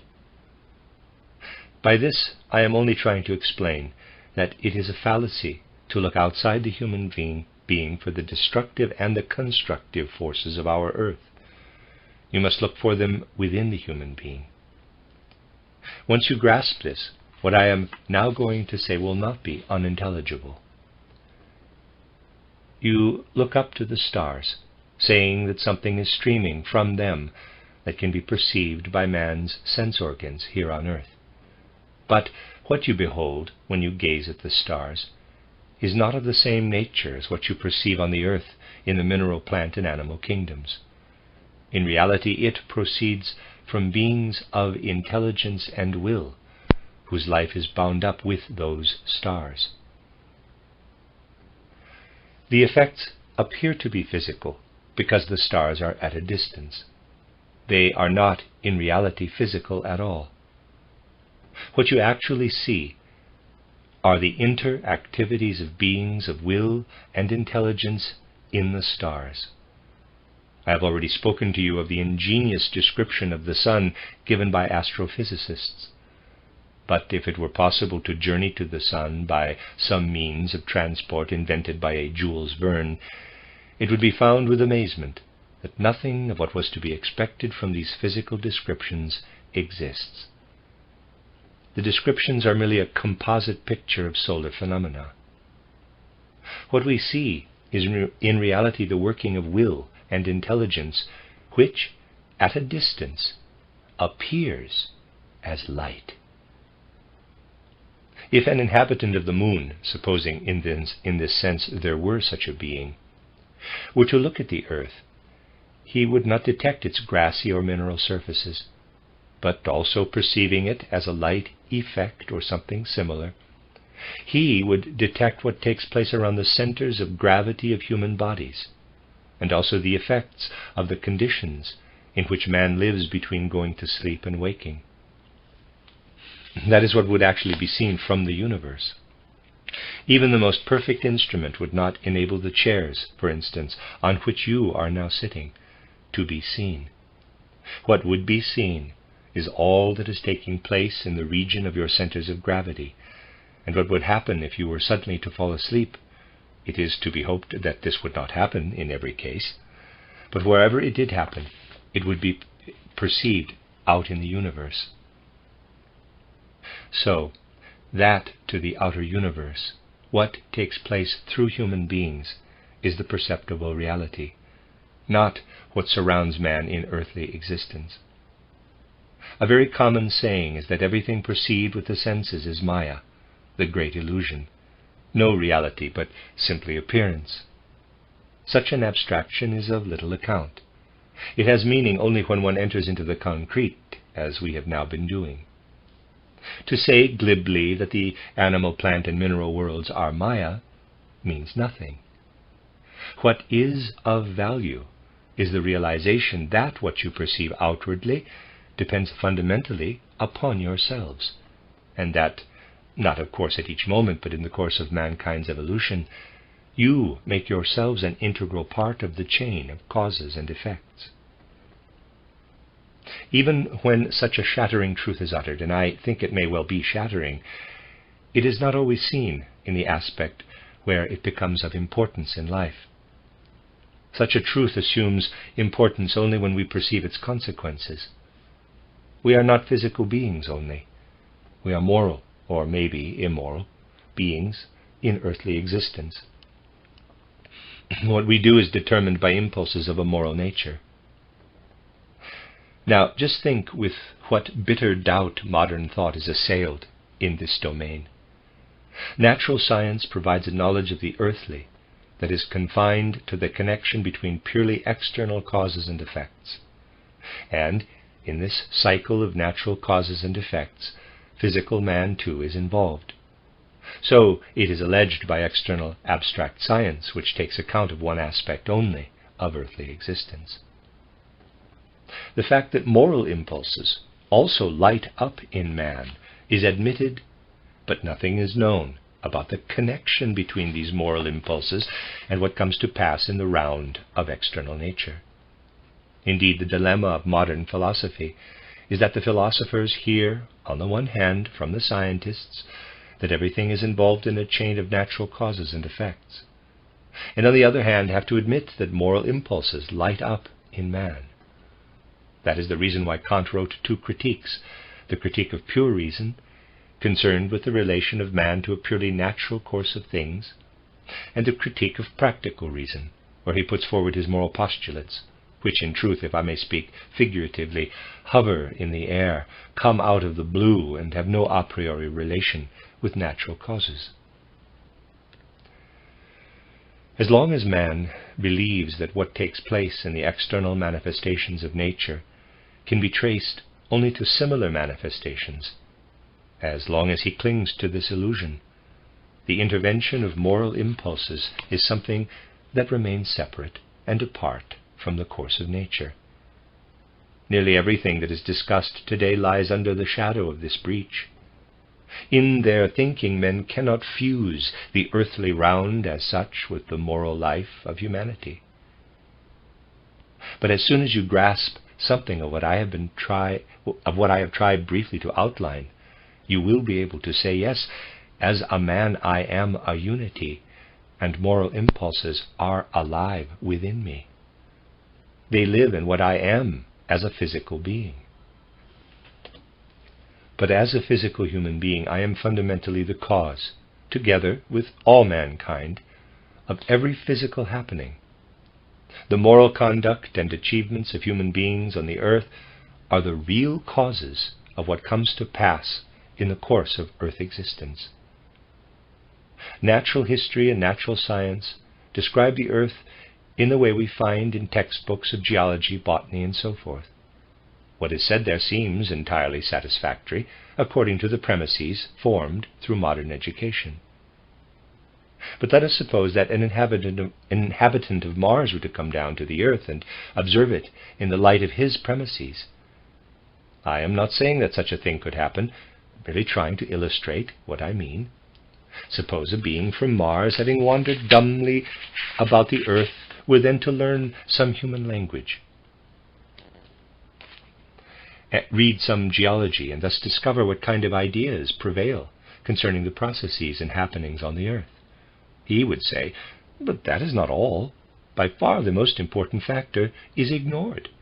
For example, I have noticed crowds of students loitering about in their beer houses, drinking and indulging their passions. Something is happening there. The human will is working in the metabolism. These are processes of which no mention is made in your books on physics and geology. They contain no reference to the fact that the course of Earth existence is also affected by whether the students drink or do not drink. That is what a being not entirely immersed in earthly ideas and prejudices would find lacking in the descriptions given by man himself of happenings on Earth. For a being from Mars, there would be no question but that moral impulses pervading human deeds and the whole of human life are part and parcel of the course of nature. According to modern preconceptions, there is something inexorable in the play of nature, indeed pleasantly inexorable for materialistic thinkers. They imagine that the earth's course would be exactly the same were no human beings in existence, that whether they behave decently or not makes no fundamental difference or really alters anything. But that is not the case. The all-essential causes of what happens on the earth do not lie outside man. They lie within mankind. And if earthly consciousness is to expand to cosmic consciousness, humanity must realize that the earth, not over short but over long stretches of time, is made in its own likeness, in the likeness of humanity itself. There is no better means of lulling man to sleep than to impress upon him that he has no share in the course taken by earth existence. This narrows down human responsibility to the single individual, the single personality. The truth is that the responsibility for the course of earth existence, through ages of cosmic time, lies with humanity. Everyone must feel himself to be a member of humanity, the earth itself being the body for that humanity. An individual may say to himself, "For 10 years I have given way to my passions, indulged my fancies, and have thereby ruined my body." With equal conviction, he should be able to say, "If earthly humanity follows impure moral impulses, then the body of the earth will be different from what it would be were the moral impulses pure. The day fly, because it lives for 24 hours only, has a view of the world differing entirely from that of man. The range of man's vision is not wide enough to perceive that what happens externally in the course of nature is not dependent upon purely natural causes. In regard to the present configuration of Europe, it is far more important to ask what manner of life prevailed among human beings in the civilized world 2,000 years ago than to investigate the external mineral and plant structure of the earth.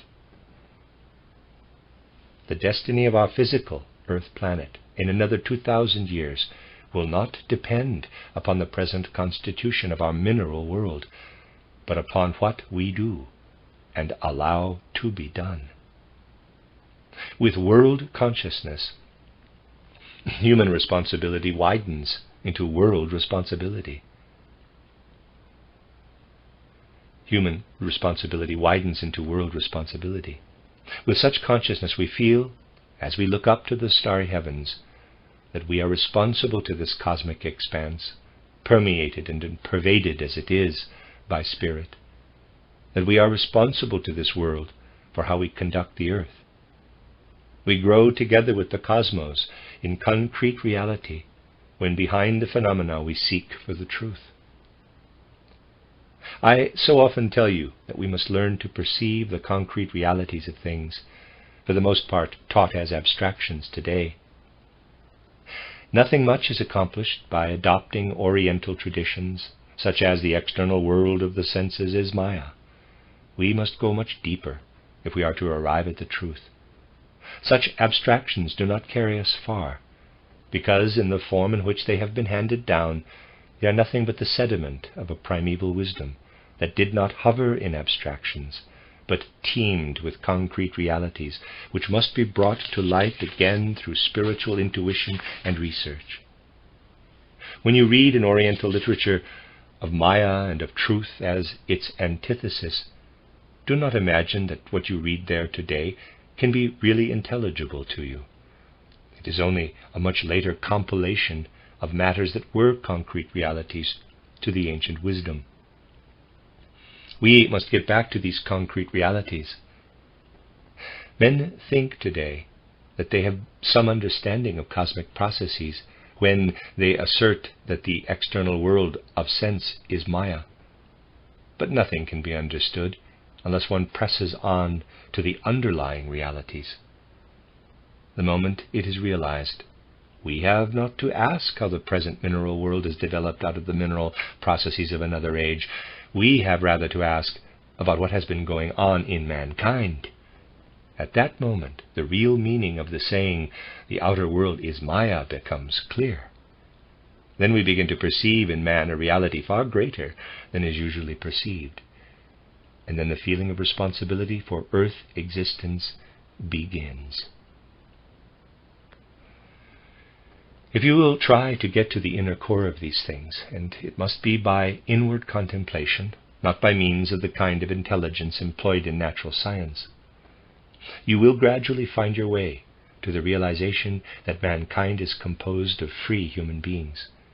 Nature does not in truth counteract our freedom, for as human beings we ourselves fashion the nature immediately surrounding us.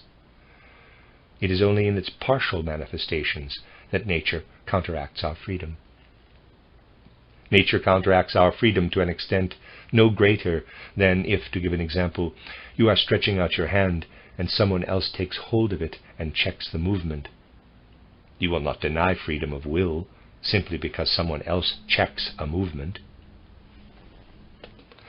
As men of the present day, we are checked in many respects because of some action of our predecessors that is only now taking effect. But, at all events, it was an action of men. What men? Not anyone against whom we can turn with reproach, for we ourselves were the men who in earlier earth lives brought about the conditions obtaining today. We must not confine ourselves to the mere mention of repeated earthly lives, but think of the connection between them in such a way that even in external nature we perceive the effects of causes we ourselves laid down in earlier lives. Naturally, in reference to the single individual human being, we must speak of contributory causes only, for in all these things, as I have said, it is a matter of the collective interworking of men on the earth. No one should for that reason exclude himself as an individual, for each of us has his share in what is brought about by humanity as a whole, and then comes to expression in what constitutes the body for the whole of earthly humanity in its on-flowing life. I've been endeavoring to give you an idea of how a spiritual scientist must regard the statements made in ordinary scientific textbooks. Suppose I were to draw a series of figures, and there's 3 figures. To the left a square, then an isosceles right triangle in the middle, and then a circle. And now suppose some creature who had never lived in the world of men were to crawl out of the earth, and having some rudiments of arithmetical knowledge, were to look at the figures and say, first figure, second figure, third figure. The third is the effect of the second, and the second the effect of the first. Effect of the first figure, a triangle. Effect of the second, a circle. This creature would then be combining cause and effect, but it would be a fallacy, for I have drawn each figure separately. In reality, the one is independent of the other. It only appears to be dependent to this creature, who associates what comes first with what follows, as if the one were the outcome of the other. This approximately is how the geologist describes the process of the earth. Diluvial earth, diluvial epoch, tertiary epoch, quaternary epoch, and so on. But this is no more true than the statement that the circle is the outcome, the effect of the triangle, or the triangle the effect of the rectangular figure. The configurations of the earth are brought about autonomously through the deeds of earthly humanity, including the mysterious workings of the intelligence during the periods of sleep when man is outside his physical body. This shows you that the descriptions given by external science are very largely illusion, Maya. But merely to speak about Maya is of little account. To the assertion that the external world is Maya, we must be able to reply by stating where the actual causes lie. These causes are hidden to a great extent from man's powers of cognition. The part played by mankind in shaping earth existence cannot be fathomed by means of external science, but only by an inner science. My book, titled Knowledge of the Higher Worlds and Its Attainment, speaks of man's inner activity between the time of going to sleep and waking. This can be revealed by knowledge that reaches down to the sphere of the will. Man knows nothing of the connection between the will and the outer world, for the processes of the will are hidden and concealed. He does not know what is really going on when by lifting his hand he sets in operation a process of will. Nor does he know that this process continues and has an effect in the whole course of earth existence. This is indicated in the scene in my mystery play titled The Portal of Initiation, where the actions of Capasius and Strader have their outcome in cosmic manifestations, in thunder and lightning. It is, of course, a pictorial representation, but the picture contains a deeper truth. It is not fantasy, but actual truth. For a fairly long period in evolution, truths of this kind have been voiced only by true poets, whose fantasy must always be perception of supersensible processes. This is very little understood by modern man, who likes to relegate poetry, indeed all art, to a place separate and apart from external reality. He feels relieved not to be asked to see in poetry anything more than fantasy. True poetry, true art, is of course no more than a reflection of supersensible truth, but a reflection it is. Even if the poet is not himself conscious of the supersensible happenings, if his soul is linked with the cosmos, if he has not been torn away from the cosmos by materialistic education, he gives utterances to supersensible truths, in spite of having to express them in pictures drawn from the world of sense. Many examples of this are contained in the second part of Goethe's Faust, where, as I have shown in the case of particular passages, the imagery has a direct relation with supersensible processes. Footnote, 28 lectures given in the year 1915, entitled, I give the German a try, Geisteswissenschaftliche Erläuterungen zu Goethe's Faust. End of footnote. The development of art in recent centuries affords evidence of what I have been saying. Take any picture painted by no means very long ago, and you will find that, as a rule, landscape is given very secondary importance. The painting of landscape has come into prominence only since the last 3 to 5 centuries. Earlier than that, you will find that landscape takes second place.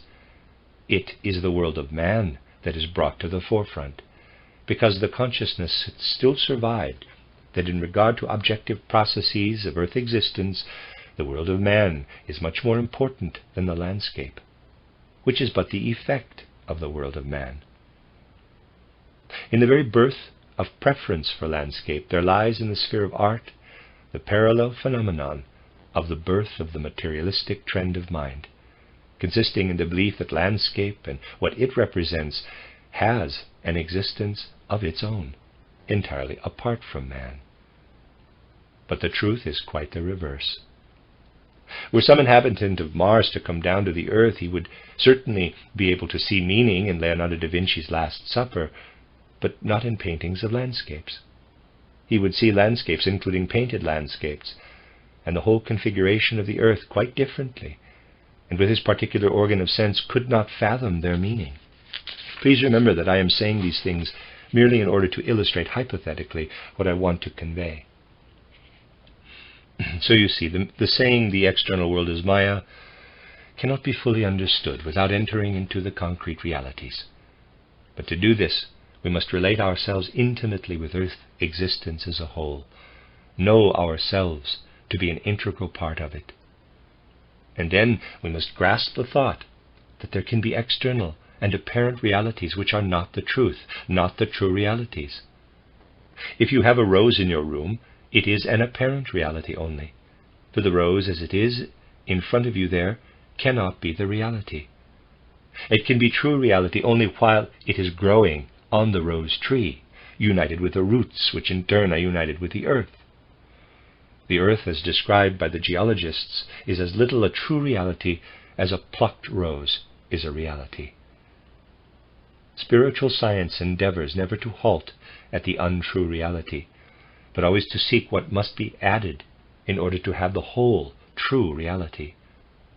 The meager sense of reality prevailing in our present civilization expresses itself in the very fact that every external manifestation is taken as reality, but there is reality only in what lies before one as an integrated whole. The earth by itself, without man, is no more a true reality than the rose plucked from the rose tree. These things must be pondered and worked upon. They must not remain theories, but pass over into our feelings. We must feel ourselves members of the whole earth. It is of importance again and again to call up the thought, this finger on my hand has true reality only as long as it is part of my organism. If it is cut off, it no longer has true reality. Similarly, man has no true reality apart from the earth, nor has the earth without mankind. It is an unreal concept when the modern scientific investigator thinks, according to his premises, that earth evolution would run the same course if humanity were not there. I recently showed you that it would not be so, by telling you that the bodies laid aside by human beings at death become a leaven in earth evolution, and that if no human bodies, either by burial or cremation, became part of the earth, the whole course of physical happenings would be other than it is, in consequence of these bodies having been received into the earth. In the lecture today, I wanted to speak in greater detail of the connection between the two poles of will and intelligence in man and his cosmic environment. And that is the end of Lecture 5 and the end of this small collection of lectures entitled Lucifer and Ahriman.